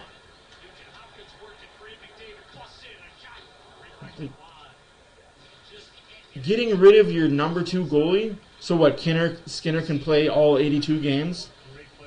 Be tired come playoff time. Be so wiped out that, first round of playoffs, Oilers get swept. Why did the Oilers get swept in the first round? Well, let's go see the numbers. Skinner played 75 games this year. Like, let's just use common sense when we start saying trade goalies. Do we forget that Skinner's all of 21 years old and just a rookie in this league? Yes, he's an amazing rookie. Yes, he's going to have an amazing career with the Oilers. But he needs nights off too, guys. A clear choice for all your glass needs.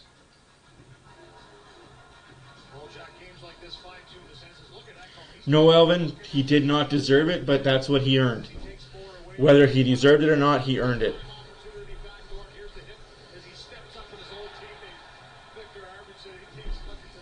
Nurse doesn't suck, guys. Like, I don't understand where the Nurse sucks. He doesn't suck. Campbell doesn't suck. Nurse was overplayed. Whether you think he got overpaid or not, that's for debate. I think he got the going rate for his talents. Now he's playing the perfect amount of minutes. 19 to 20 minutes a game, not 25, 30 minutes a game.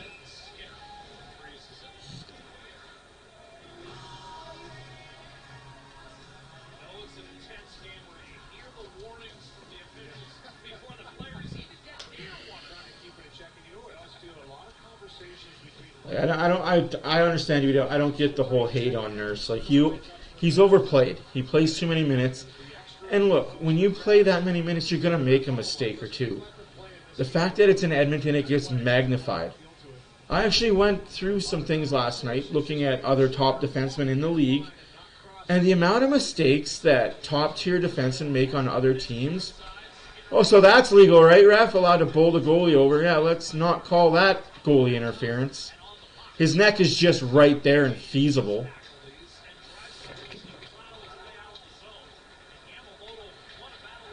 Oilers need to score here just to shove it in their freaking faces.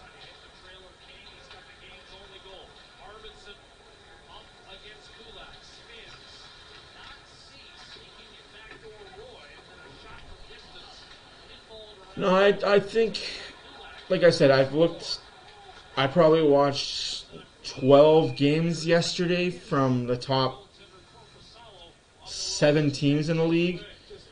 Boston defense, McAvoy. He made about 5 different mistakes in 3 different games that cost the Bruins points. But you don't hear Bruin fans bitch about him. Makar for Colorado, he made blatant errors several times this year. Don't hear Colorado fans bitch about him. Riley for Toronto. Oh, Maple Leaf fans bitch about Riley. But that's just because Maple Leaf fans are worse than Oiler fans when they bitch about their players. Like, I don't get the narrative of jump on one guy till he doesn't want to be here anymore. And then when he's gone, we jump on another person. Like, let's just be happy as Oiler fans. Our team is playing amazing. And this will be the 5th year in a row we've made playoffs. 5 years in a row this team's going to make the playoffs.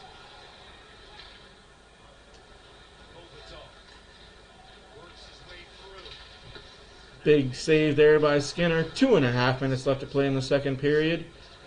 22-25 are the shots for Edmonton. 1-0 is the score for the Oilers. Oh, jeez.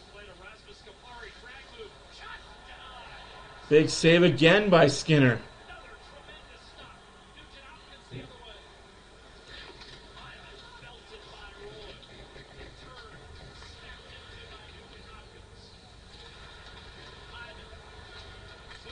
Oh, Bouchard! Good Lord, kid.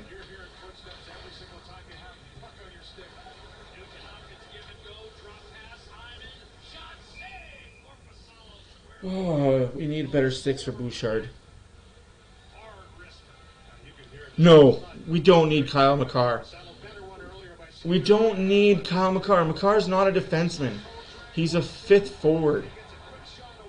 He's the 4th forward. Like, I'm old school defense. I find like these defense coming up now don't play defense.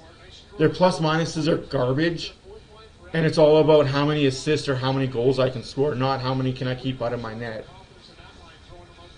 Just, oh, the garbage is real. Stop listening to Sorelli or whatever the hell his name is.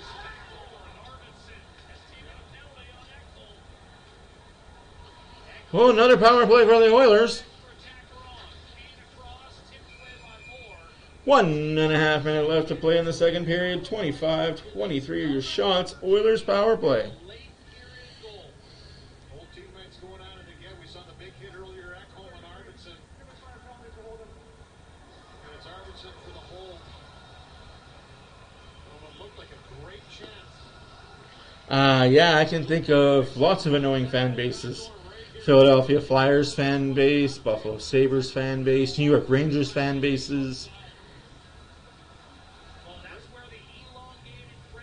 Toronto Maple Leaf fan base, Los Angeles Lakers fan base, Golden State Warriors fan base. Actually, all of Philadelphia fan bases are trash. The Chicago Bears fan base. Edmonton's league best power play. Worked it around. Only to be denied by Corpusalo earlier in this period. Here's McDavid to Draisaitl. Open is Nugent Hopkins. Hyman gets cross-checked again in front of the net. Ugh. Need to take that shot. Come on, Hopkins. You're in the center of the ice. Let's stop with the pretty and get with the gritty. Let's go. Looking for that little backhand pickup spin and a good stick brings it up. Hey, Brody, welcome. To go in the period. Draisaitl. Hyman has no stick. Draisaitl had it stripped. And here comes LA. Short-handed Lazat. Shoots. And now stopped by Skinner. Flash the letter. Lazat bowled over by Bouchard. And now with 40 seconds left to play in the second period. 1:06 left to go in the power play. Hopkins to McDavid. McDavid back to Bouchard. Shoot the fucking puck. Jesus Christ, you had all day to shoot. Why don't you shoot? McDavid. Crowd ready to explode. Draisaitl. Nugent Hopkins. Fired it. 18 seconds left to go in the power play. Power play will carry over to the third period. Oilers looking good, just not great. Bouchard free bobble. One touch across. Nugent Hopkins. 5 seconds. And the puck ushered out. They'll have about 27 seconds, 26 seconds on the power play. Second period over. Man, this game is flying. Boy, end-to-end action. A great shorthanded chance by Lazard as he gets his feet moving. He gets a real good shot away, but look at the positioning here of Stuart Skinner. He's out, he takes away a lot of the net, knocks that one down with the glove on a great save. And then this shot by Yeah, I don't know, Thomas. I don't know what's up with us giving shorthanded chances quite a bit lately. But it seems to be a game-on-game thing right now. But hey, we'll figure it out. Going into the third period, up 1-0, never a bad thing. Need to get the next one. We get the next goal, everything is hunky-dory okay.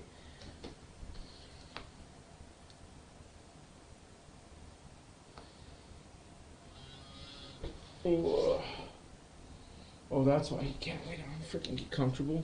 There's stuff in his way. Heaven forbid, a rapper being in your way.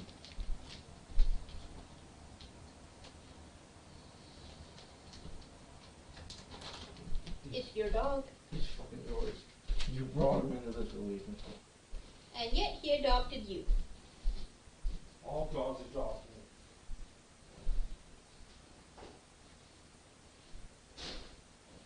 All dogs are obedient to me.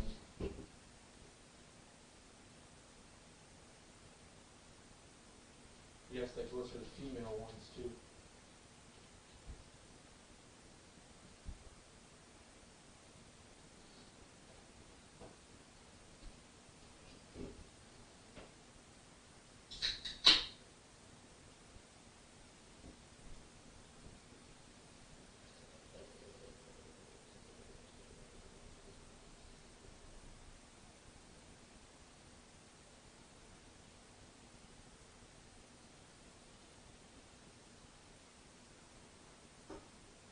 You're off tomorrow?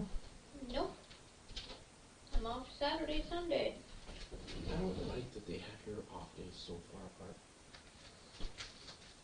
Yeah, take a look at next week. I work Monday, Tuesday, off Wednesday, work Thursday, off Friday. See, I'd Get much. paid for Friday.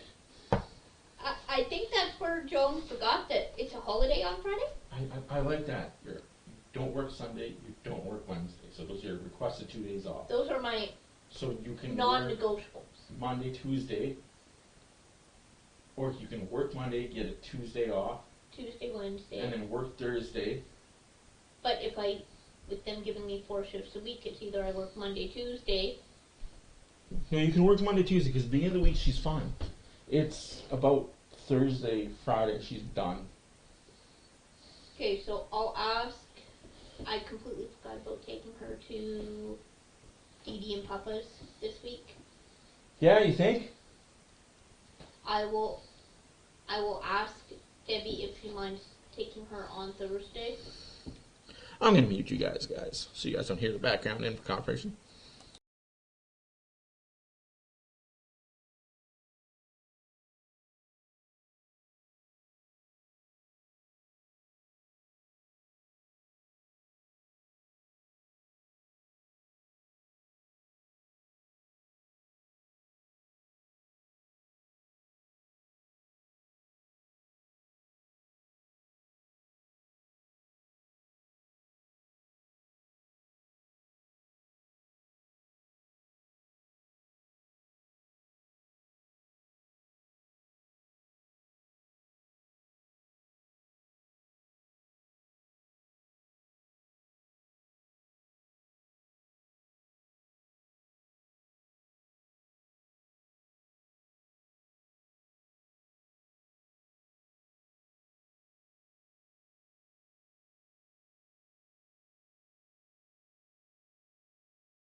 Yeah, Bouchard's going to have to get one soon. I mean, not to knock on him. He's done well. Like, it's... Let me sit up here so you guys can... Sorry, look at you guys and talk to you at the same time. Bouchard has done a good job lately. It's just the last 2 or 3 games. I think his minutes... Here I go again, back to minutes. I honestly think it's just he's playing too much. When you play a lot, you make more mistakes, and then it's magnified.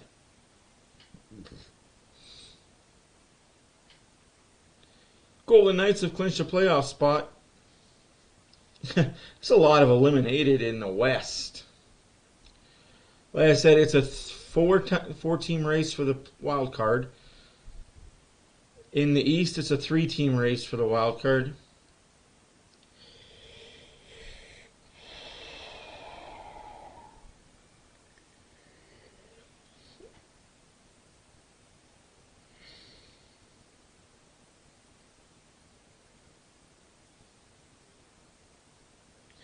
None of the above. Rangers, Bruins, Leafs, and Hurricanes are all out in the first round. Leafs just because they can't do it.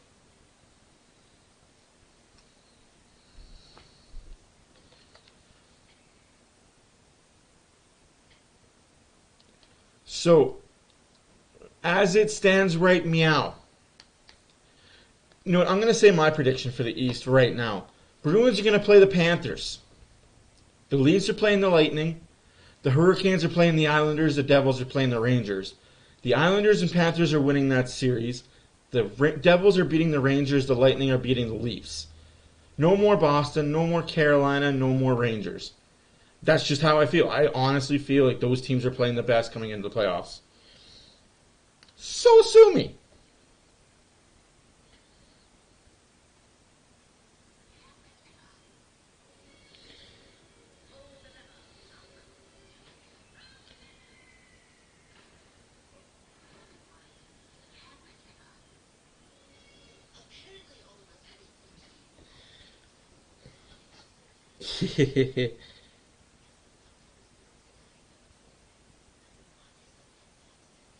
No, I don't have Buffalo. I honestly have the Lightning are advancing, the Devils are advancing, the Islanders are advancing, and the Panthers are going to advance. Those are your 4 teams advancing out of the East. Hate me if you want, but that's honestly how I feel. Because right now the Islanders and the Panthers have been playing playoff hockey for the last month. The Lightning are going to beat the Leafs because the Leafs never get out of the first round. And the Devils are a way better team than the Rangers are, even with their acquisitions that they overpaid for, and have no future.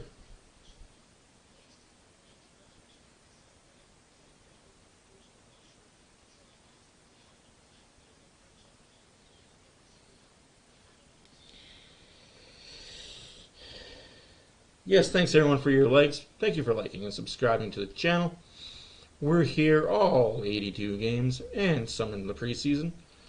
We're here for all the postseason games as well. Postseason does start Monday, April... What day is that? April... whatever. April something. The Monday after the season, so the final game is on April 13th. So the Monday, so that'll be the 17th. Playoffs start Monday, April 17th. It could be the 17th or 18th. It's one of those days. The Oilers will probably play on Tuesday. That way they can play Saturday night hockey. So we'll be on the same schedule as the Maple Leaf games. Maple Leaf game on at 5. Oilers game is on at 8. Be prepared. Be prepared. Have fun. Yes, I will be here live streaming those games. My blood pressure will be through the roof. I may not talk as much during them. But you're going to get a lot more raw emotion. A lot more swearing. A lot more what the fucks. Might even get me throwing a thing or two.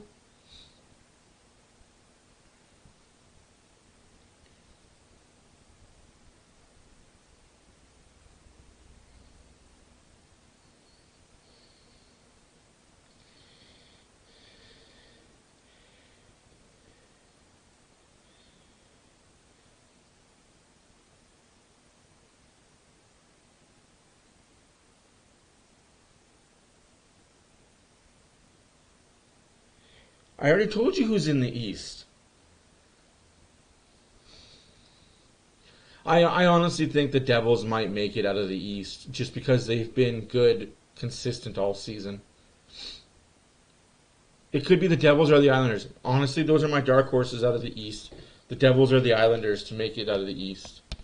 To make it out of the West, it's obviously the Oilers or nobody, so...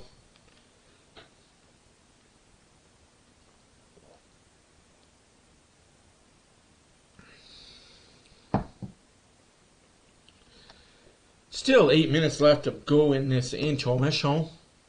Hey, it's Jason Strudwick.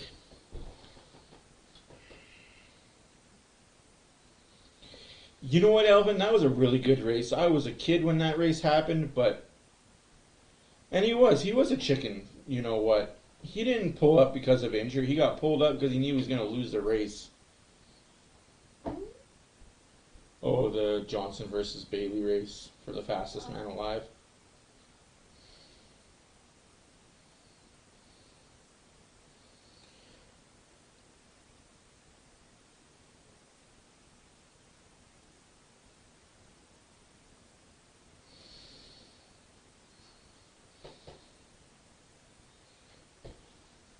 Who's got no goalie? The Devils don't have a goalie? Yes, the donut mill is still in Gasoline Alley. Oh, that place will never go away. I'm going to say Winnipeg's going to make it out of the West. If the Oilers don't, I want Winnipeg to.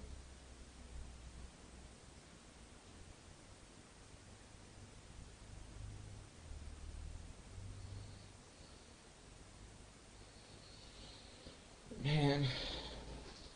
Are their donuts more expensive now? I haven't gone to the donut mill in like a decade. Those prices probably skyrocketed. I said Winnipeg. Hey, I said Winnipeg because they have the team to frickin' do it. If they just get competent goaltending from Hollebuck, that team could make it to a Western Conference final. Just by Hollebuck being all-world like he has been last 2 seasons. Last season he fell off. I'm kind of shocked he continued to fall off this season, so that probably tells me he's done with reaching the heights that he was at.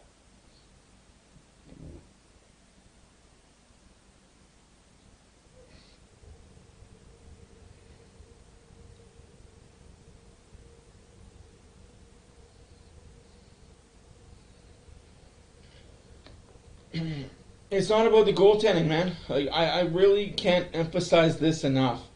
And maybe it's just the old school in me. It's not about the goaltending when it comes to playoffs. It's about your depth scoring and your defensive play. And thankfully this year,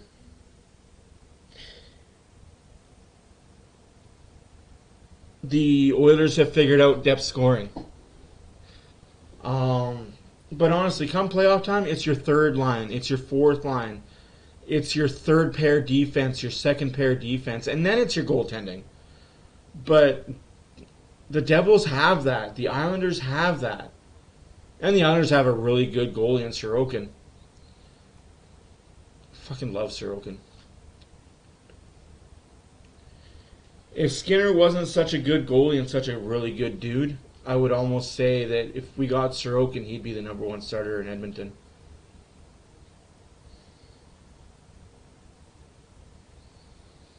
Oh, we have a Peter's Drive-In here in Edmonton now, and I've been meaning to go to it. But just no time, man.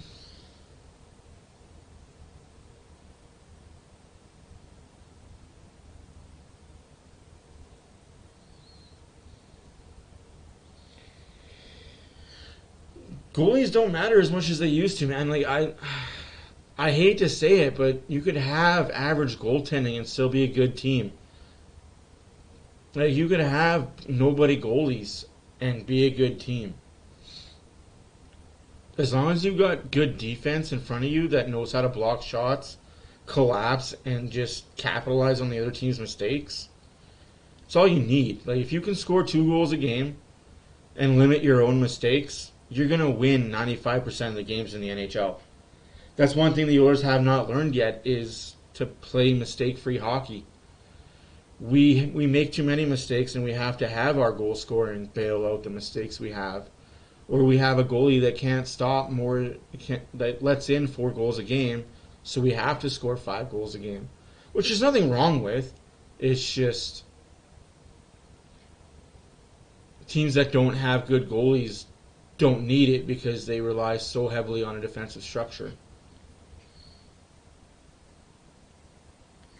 Oh, we'll be right back.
Welcome back, ladies and gentlemen, and ladies. Please comment and subscribe. Send us a like button. Third period is underway. Offside LA. Oilers 1, LA nothing. 19:06 left in the game. Phone calls suck.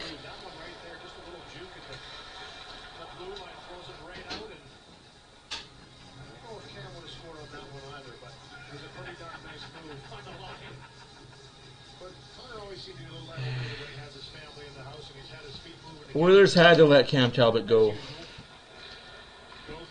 But yeah, I agree. Cam Talbot was a really good goalie. But he wasn't willing to play for less than $5 million. We can't live in the past of the players the Oilers have had and have been let go. We've got this team now. Let's stand behind them as we're going for a playoff run.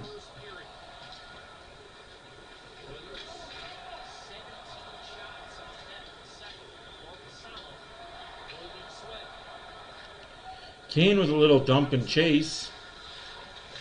Hopkins back to Kane. Around the boards to CC. CC has the puck now.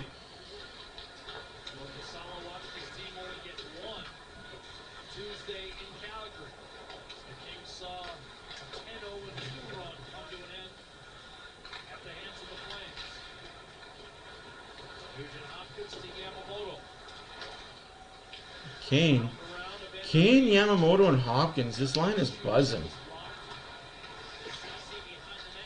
CC wraparound save by Korpisalo, and there's the whistle.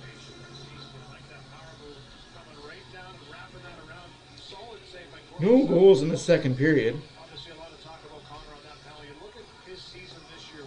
It's going to be a very short game, short post game.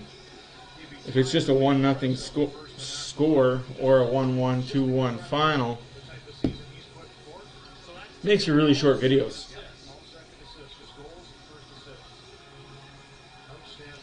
Yeah, I have my thoughts on Connor McDavid. I honestly wish the best for the kid, but unless he changes the way he plays, he's going to have a very short career. Like, if you watch every highlight reel he's had, even before he became a Western Junior Hockey League player, he does the same thing across the blue line, does a lot of spinoramas. It's just, you're going to get your head kicked in.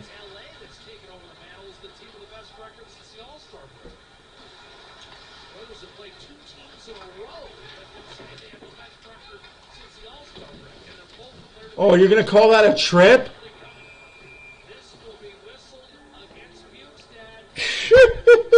They're trying. These zebras are trying, folks. And it was a steal in the neutral zone by Arvidsson that allowed this to happen as he just, on the backtrack, was able to steal the puck. Hi, Stephanie. Welcome to the channel. Welcome back to the party. Hey, Vivian. Welcome. It's the spin by Lizotte. He steals the puck, gets it into the offensive zone, and this little spin here, the left skate comes through and takes down Lizotte by Bukestad. Cookie base of food as a big man was coming in hot, and now the Los Angeles Kings have another power. These top two power play teams coming together tonight. Face-off win, Derek Ryan, Nugent Hopkins, CC, and Harris. Oilers for the third time tonight are on the PK. Have killed the first two. 30 shots to 24 for the Oilers. 17 minutes left to play in the game. 1-0 is the score. Goal scored by Evander Kane, assisted by Draisaitl and Yamamoto. Happened early in the first period. Nothing since then. Wow. Whistled through the crease. Held in by Dowdy. Kopitar surveying. One-timer, what a stop on Kempe. Skinner has looked good, if not great, tonight. He's playing well. Just keep it going. 1 minute left to go in the penalty kill for the Oilers. 16.5 left in the third period. Oh, bad defensive. No, tight box, tight box, tight box. No chase, no chase. Okay, give it to McDavid. McDavid, clear cut, breakaway. Breakaway from his own blue line. McDavid! 300! Short-handed goal, Connor McDavid!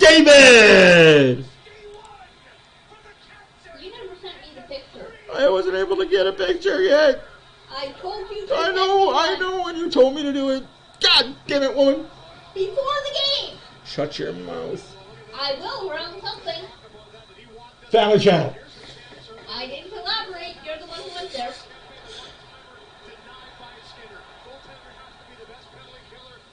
What a goal! 300.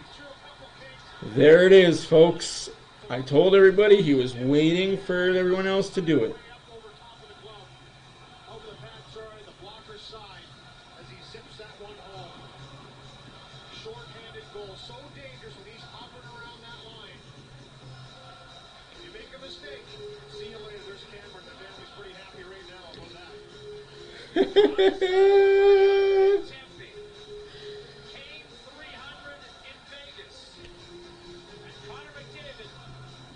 He was waiting to do it at home, folks.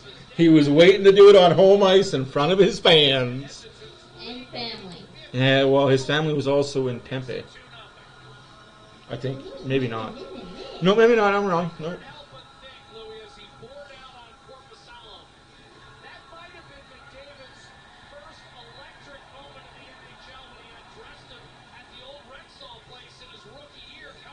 Hey, Dallin, welcome to the chat, my guy.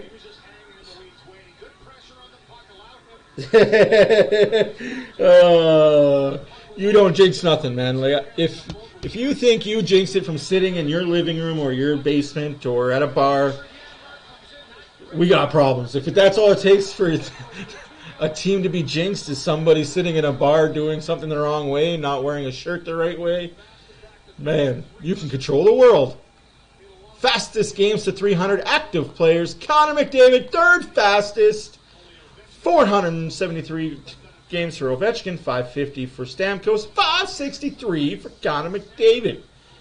He now is Dominito. Yeah, we did say earlier today that both teams were going to win. His dad's just sitting there all stoic like, yep, that's my son. I paid for his training.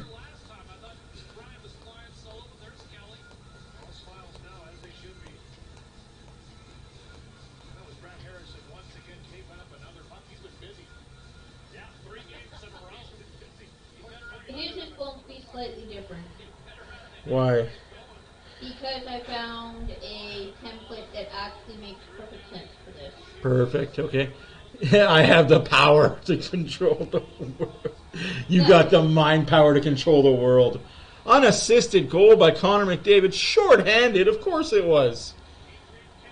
So just like that, Oilers 2, Kings nothing. Kings are still on the power play for 18 seconds. Big save there by Skinner. Let's not let them get this goal, guys. Let's just get the puck out of the zone.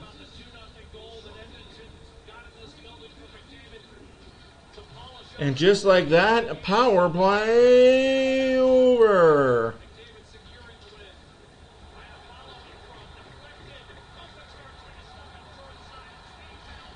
Freaking Skinner, man.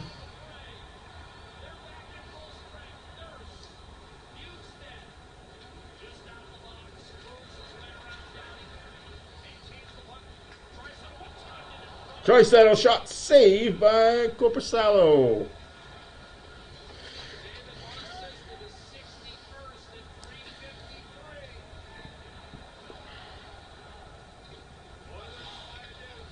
That's awesome, guys. You guys are all amazing. Thank you for all of you guys' support. Whether you're new to the channel, this is the first time watching a stream, or you've been here since day one, or you were here since video 100. All are welcome. All are appreciated. Also, I need those chips. What chips? I just sent you a picture. You think I look at pictures while I'm streaming? Yeah, well, you're going to want to look at that one I just sent you of Connor. Can I get Ruffle chips like that? Where do I find it? Belmont Subbies.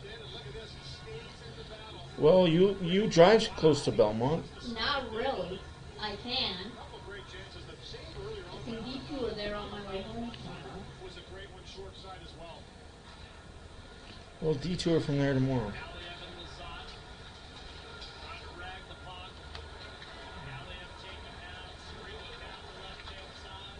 What do you think of that Connor McDavid picture? I like it. I just gotta, whoa, not do that.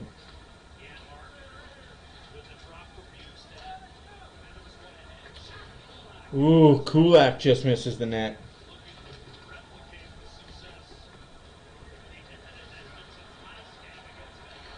McDavid flying now. That's something as an LA King player you do not want to see.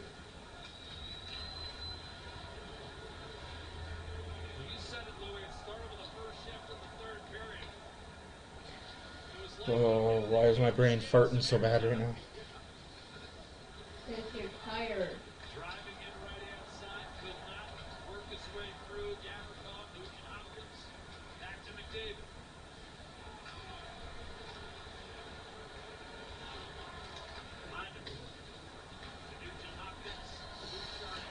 Hopkins keeps his own.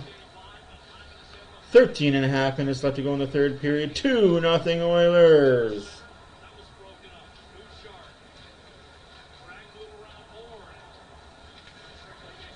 Oilers are going to get a power play here if this keeps going.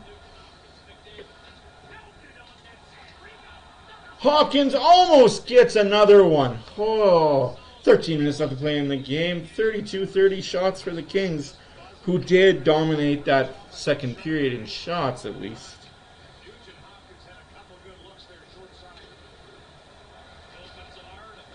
Why does it say issue 1? What are we doing here? What? Because it was like a newspaper article template. Oh, okay, okay.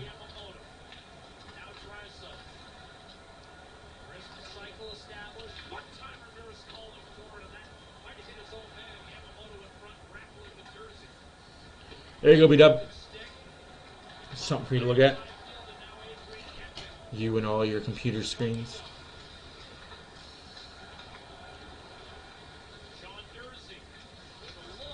Oh, jeez. LA looking for this goal to break the something, get something going. We have a 2-0 lead here in Edmonton with 12:04 left to play in the third period. Shots are close. Heating and Cooling, home of no payments, no interest for 1 year. Here's that great chance that was created off of this cycle shift in the offensive zone. Nugent Hopkins has to retrieve his stick, get to the net because the blast rebound comes right to him. First one into the chest area of Korpisalo, but he has a second whack trying to elevate. Gets himself to that spot. And you're going to throw out Bukestad because Kane jumped. No, Bukestad got thrown out. Why did you throw... That was weird. You gave the single to throw somebody out of the face-off, but you didn't throw him out. Interesting. Linesmen are bad. Edmonton, 3 players, 300 goals, and 3 consecutive games. Hey, Chloe. Draisaitl doesn't have any yet. 2 goals scored in the game, 1 by Kane, 1 by McDavid. Draisaitl got the assist on Kane's goal, so did Yamamoto. So Draisaitl still gets a point. Unfortunately, it was not a goal. McDavid now has his 300th goal of the season. Took 563 games to do so.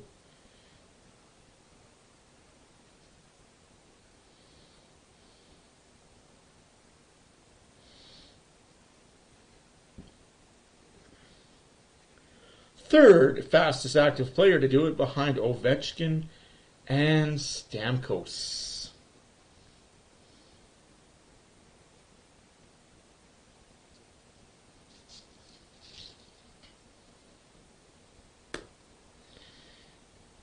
Hey, mister, welcome.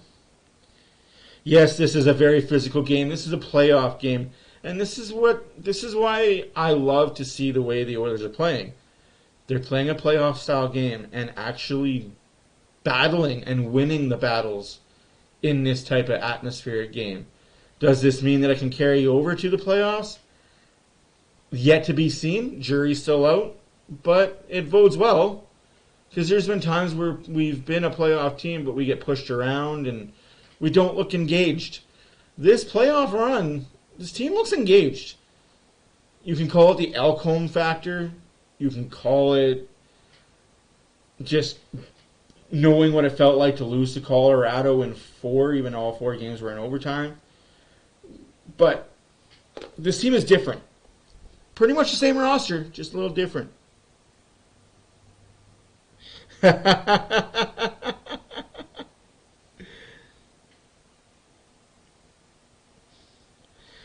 Yeah, we're all about the family and friends.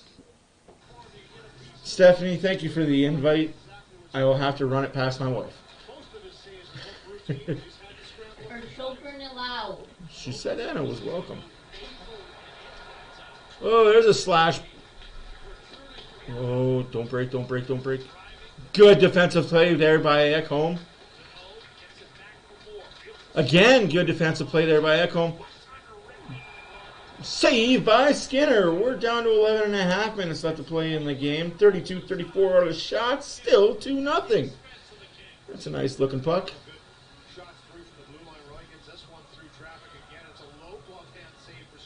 Now you gotta come. Jesus. Oh.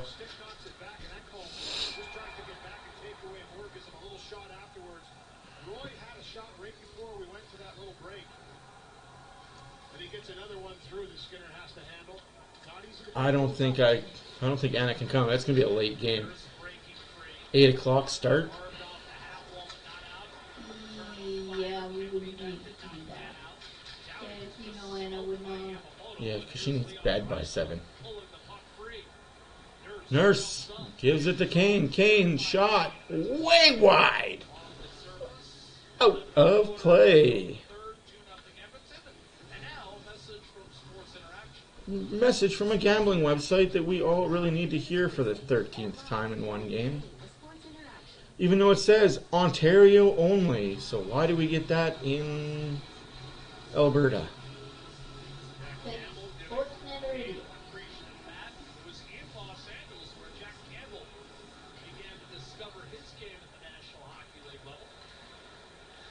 Ooh, that was a quick little Tug-eye shot there.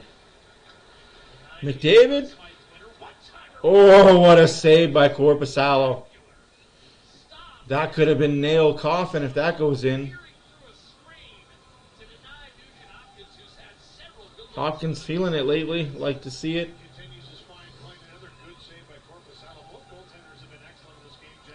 Do I like... I don't have a preference.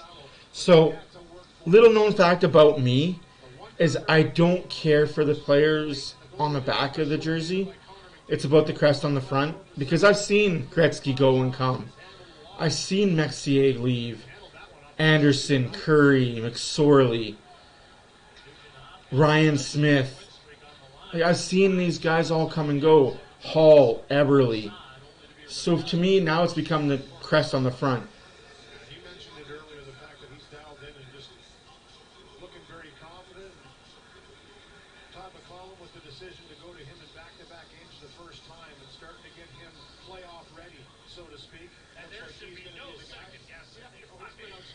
What would you like the poll to be, mister?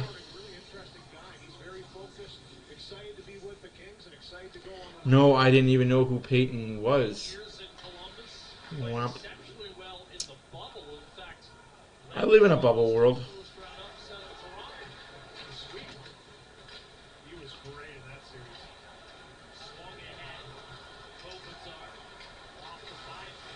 Here comes LA with their big push, and they're going to push. You think this game is over? Nay, nay, nay. We got 10-20 left to go in the game. Oilers up 2. Shots are about even. Oh, what a play there by Janmark. Janmark to Kane. Who knew that hit to start the game would be such a momentum thing? Like, I'm not going to sugarcoat it, kids. The Kings are playing without one of arguably their top defensive defensemen right now. So they're down a defenseman. Thank you, Connor McDavid, but still. We've played many a nights where we've been down players too, and we find ways to win.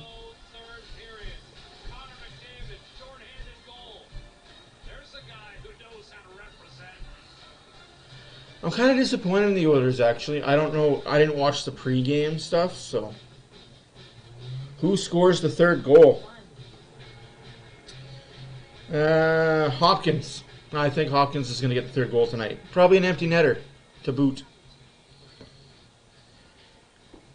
Can we say other? Hopkins is getting the third goal. Yeah, that 2006 run. Oh, man, I will never forget that run.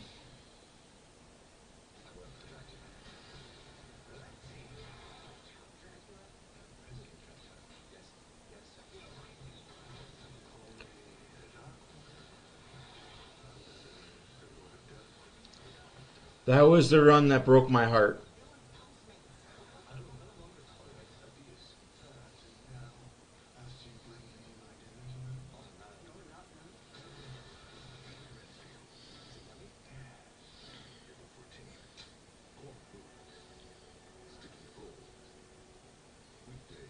Yeah.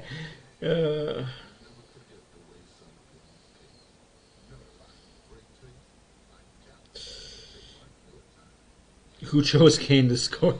People are weird. Hey man, Kane might get another goal. He's living the dream right now.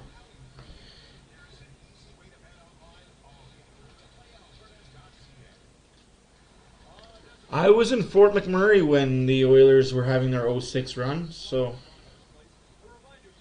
yeah. I went to a few Oiler games though. That was fun. Working in a hotel in Fort Mac has had its benefits. That's for sure.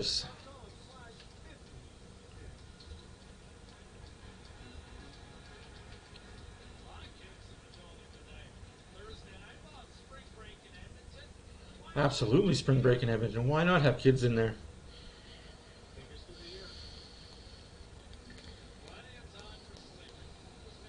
Oh, we at least know one child isn't there. I'm glad Matthew's not there. Sitting on the couch having a meltdown.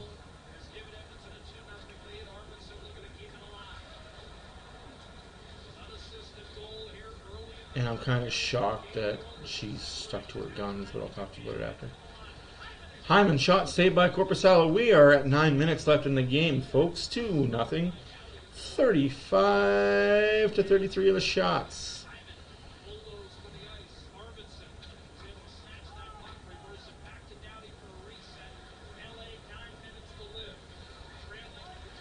You know what, guys? I might go and sit on my couch in the playoffs and just have the mic by me so I can have the camera give you guys a wide view so I'm not so close. You guys can still see me. I just want to be more comfortable on my couch while I scream and shout. And if I need to throw something, I'll just throw my mic. Not at me. I wouldn't throw it at you. Dog, possibly. Again, unless they're going to try and fund us the vet bill, that's safer to not do it. Yeah.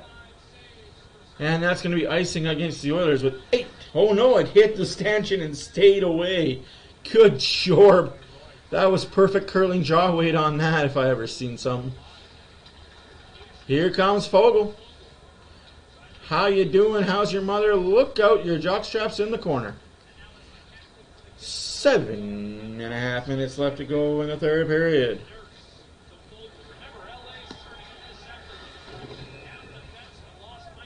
Apparently that's icing. Oh, it's here with the high stick. Good call.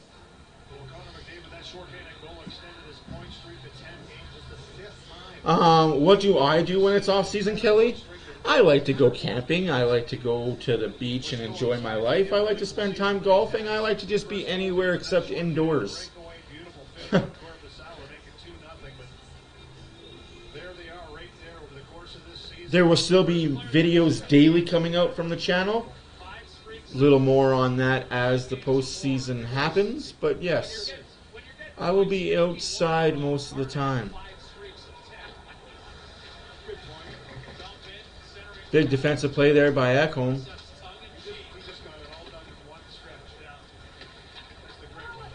David gets his stick ripped out of his hands. Hyman to Hopkins. Hopkins to Ekholm. Ekholm shot saved by Korpisalo. 7:15 left to play in the game. There's 2 seasons, hockey season and baseball season. True, true. Or for me, there's hockey season and golf season. So golf is really expensive.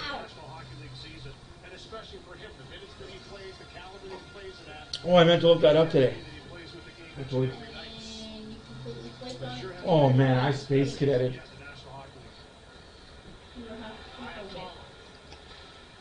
No, I was wide awake all day. Oh jeez, there's a hole in the cup. Which one? There's a blue one. Oh, that one. Well, it's either a hole or I spilt. There should be a hole in it because remember the red one, the orange one developed a crack on the bottom.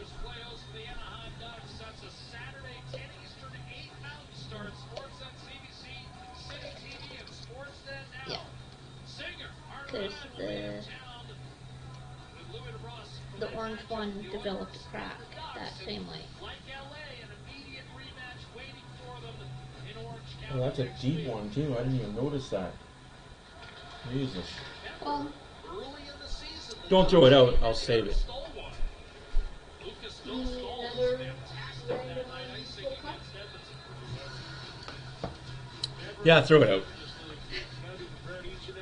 I mean, the only reason why we have my random unusable cup is I don't know where I can get a replacement for it. I've never been to the Cactus Club, Elvin. I'll be honest with you. I'm not a big bar guy. I'm not a big club guy. Because I don't drink, right? So that whole scene kind of evaded me. Oh, come on, Oilers. You need to win face-off, so.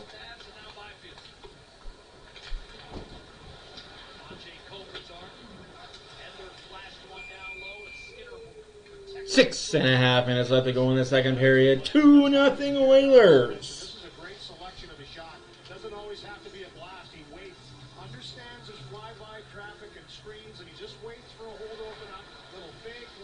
What are you talking about? I can swear.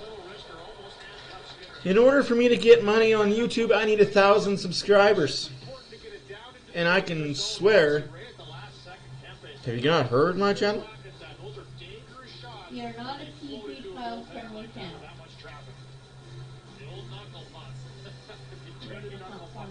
Oh, yeah. No, then I guess I've never been to the Cactus Club. Just whenever I hear people talk about the Cactus Club, I hear how they got wasted at Cactus Club and a dance party broke out or this, that, and the other. Might have to check it out. Depending on the food they serve, too. I'm not a big Mexican type of food guy either, so. We still have to use that compost card. Yes. When? I guess we talked to Lynn this weekend and asked them to walk in so that we can go on that date. Yeah, that'd be great.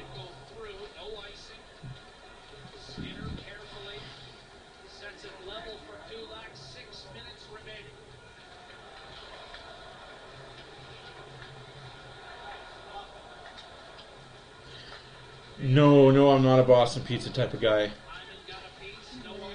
I'm Coliseum, Eastside Morio's, the Keg Steakhouse, Montana's, Earl's. I'm that type of guy. I'm big with the steaks and.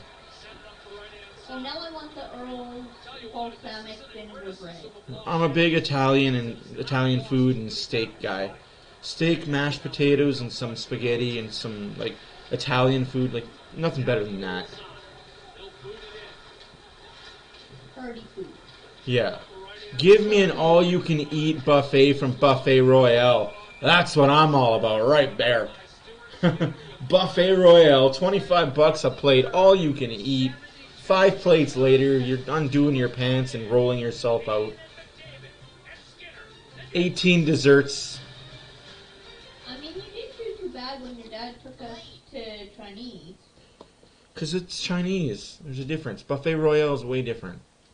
Yeah, I've never been to Buffet Royale, and I'm not paying to take a bunch of people there either.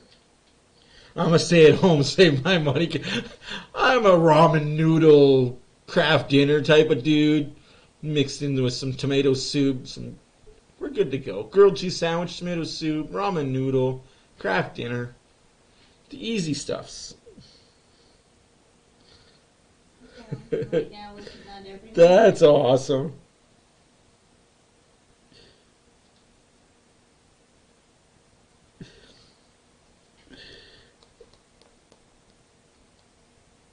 I'm a deaf leopard. Please release me. Oh my god. You would be a cover kind of guy. You wouldn't. You don't take the original. You just cover somebody else's song. That would be you. You're a clone on a clone on a clone. That's okay.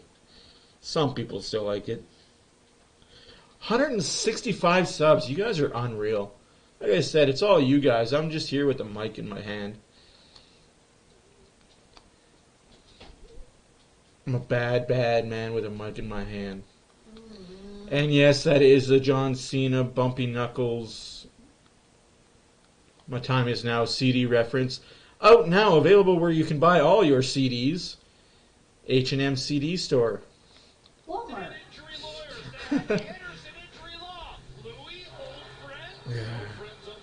I believe there was also an A-Town. Yeah, that's a real person, actually. Yeah, that is a real person.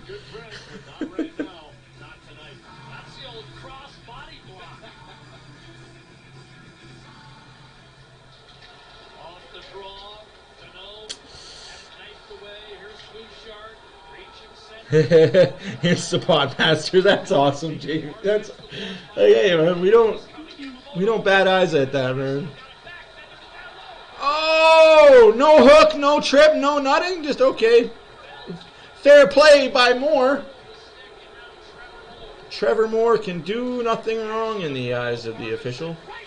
Oh, thank God that didn't go in. Imagine that being fucking butterfly effect. Moore trips somebody in front of the Kings net, comes back and gets a goal. Icing coming up against the Oilers because the refs refuse. Waved off icing because you didn't want to skate. You suck. You had one job to do.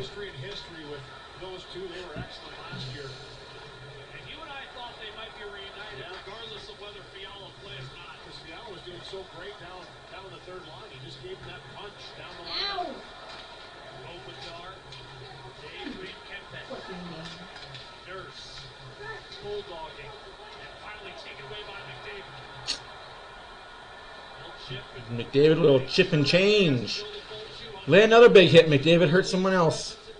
We are 3.5 minutes left to go in the game. 2-0 Oilers, 37-36 shots for them Oilers.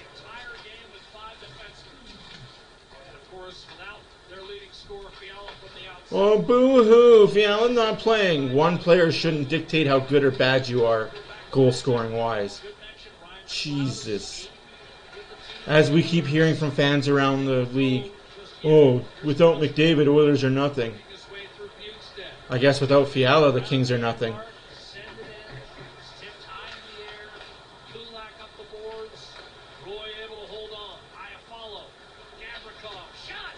Big save by Skinner. 3 minutes left to play in the game. 2-0 Edmonton. Shots are 37-37. That looked like that hit off the netting. Kings played good, so for 5D and no Fiala, good team. Yeah, good team. We're just way better.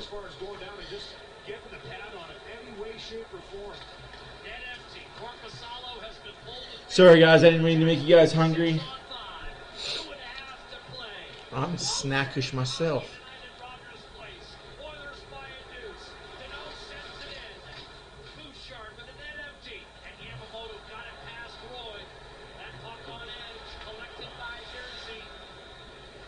Two minutes left to play in the game. Empty net for the LA Kings. 2-0 is your score. Whoo! Good times, good times. Oh, you can't leave him wide open like that, though. Somebody.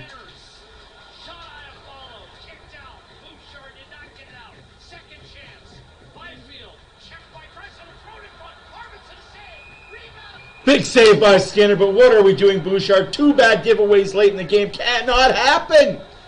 Boosh! You've played okay this game. Outstanding. I mean, the Kings are starting to get frustrated. Every time they come back to the bench after a great chance, they're stick slamming doors. They just can't figure them out. Here's that shot I was talking about. Great job to get around the defender with that change of direction. Has to fight that one. Gavrikov, a little bit of a knuckler down on the ice, and call that a butterfly. I'm not sure it was. It was just getting the pad on it. This one stuffs Arvidsson on the door again. And just strong on his pads, not allowing that to push him back into the net. That makes a huge save. Yay. Draisaitl bearing down. Oh, donairs are good. Stuart Skinner. There's one place in particular that I love really, like, here in Edmonton. Swiss Donair here in Edmonton. Freaking amazing. Like, if you could go to Swiss Donair, I don't know the exact address of it. There's a couple of them. The one you like is on 144th Avenue, just off 82nd. So if there's a Swiss Donair off 82nd on 144th, go there, man. That is a great place to have a Donair. Swiss Donair. Not sponsored by them, but very good Donairs. Every place has a Donair shack. One by Draisaitl. CC listed down low. Oilers in-house band playing Cadillac Red. This game. Yeah, we just got a Peters Drive-In like 2 years ago here in Edmonton. Haven't been to it yet. Save by Skinner. We are less than a minute and a half left to play in the game. 39-37 shots for LA. 40-37 shots for LA now. 2-0 score for the Oil. Working with Olivier Rodrigue, Keith Gretzky. He's been groomed. He's been primed for this moment, and he's delivered in what seems to be the biggest moment of his career. Which is great to see. We've talked about this team elevating as everything. Whew. Timeout by the LA Kings. But you're right. I said Olivier and Sylvain is the dad. Olivier's having a heck of a season for Bakersfield. Ooh, I've never had a shawarma. Yes, you have. What's a shawarma? That's my chicken one that I get. I don't eat it. You eat it. Okay. Shawarma is basically chicken version of donair. Yeah, I don't like chicken version donair. Yeah, I don't like shawarma. If that's what it is, I'm not a big fan of chicken. It's got to be beef. Beef donair. Extra cheese, extra sauce, no I tomato. also made lamb shawarma. I don't eat lamb shawarma. Chicken, man. But the lamb one is really stuff.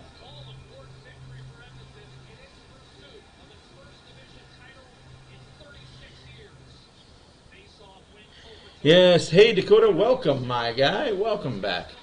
Let's go Oilers, minute left to play in the game. Empty net LA, 2-0 Oilers, 40 shots to 37. Kings control on the faceoff. Shot, save, rebound, puck is loose, in the corner. Oilers get it and clear, but not cleared out of the zone. Still kept in the zone. Oilers now running around like a bunch of ragged dogs. Heads cut off, I say. Minute left to play in the game. 1 minute left in regulation. 6-on-5 for the LA Kings. Puck behind the net.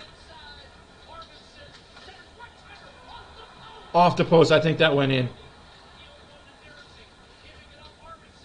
So, Ekholm has his stick slashed and broken.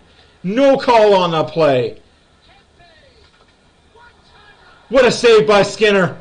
Get the puck out. 19 seconds left to go in the game. Oilers are going to win, but do we get the first one? Do we get the first one of the year? No, Draisaitl, you got to get it out. Just shoot it down the ice. 8 seconds. Blocked. 6 seconds. Shutout Oilers! Skinner gets the first shutout of the year. Let's fucking go. Oilers win! Oilers win! Second career shutout. Let's go, Oilers! Holy Fuck, it took them the entire season, but they got one. That would be fitting. That is insane. Great chances. Here's the one-timer off the bar. Boy, that took a funny hop coming down. I mean, that's a great job to get that away by Kempe. That puck was up on edge, bounced right before it hit the stick. Whew. Great saves in the end. We needed that. What a performance by him. Took everyone. What a battle.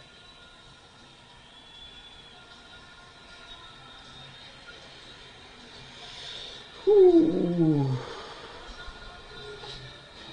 Rogers Oilers hockey on Oilers win, Oilers win. Play La Bamba, baby. 27 Ladies and gentlemen and ladies, by Molson thank you for being here. From all of us at the Oiler After Dark crew, available while supplies comment, like, subscribe. by Ford. Check out our Facebook page if you have time, or if you have Facebook. Same moniker, Oilers After Dark. We'll be back on Saturday, hockey night in Canada. Anaheim is in town. Keep the good times going. Go Oilers, go. Until Saturday, I will also be doing a post-game reaction in about an hour. It'll be posted by 1 o'clock in the morning, probably. For now, from all of us at Oilers After Dark,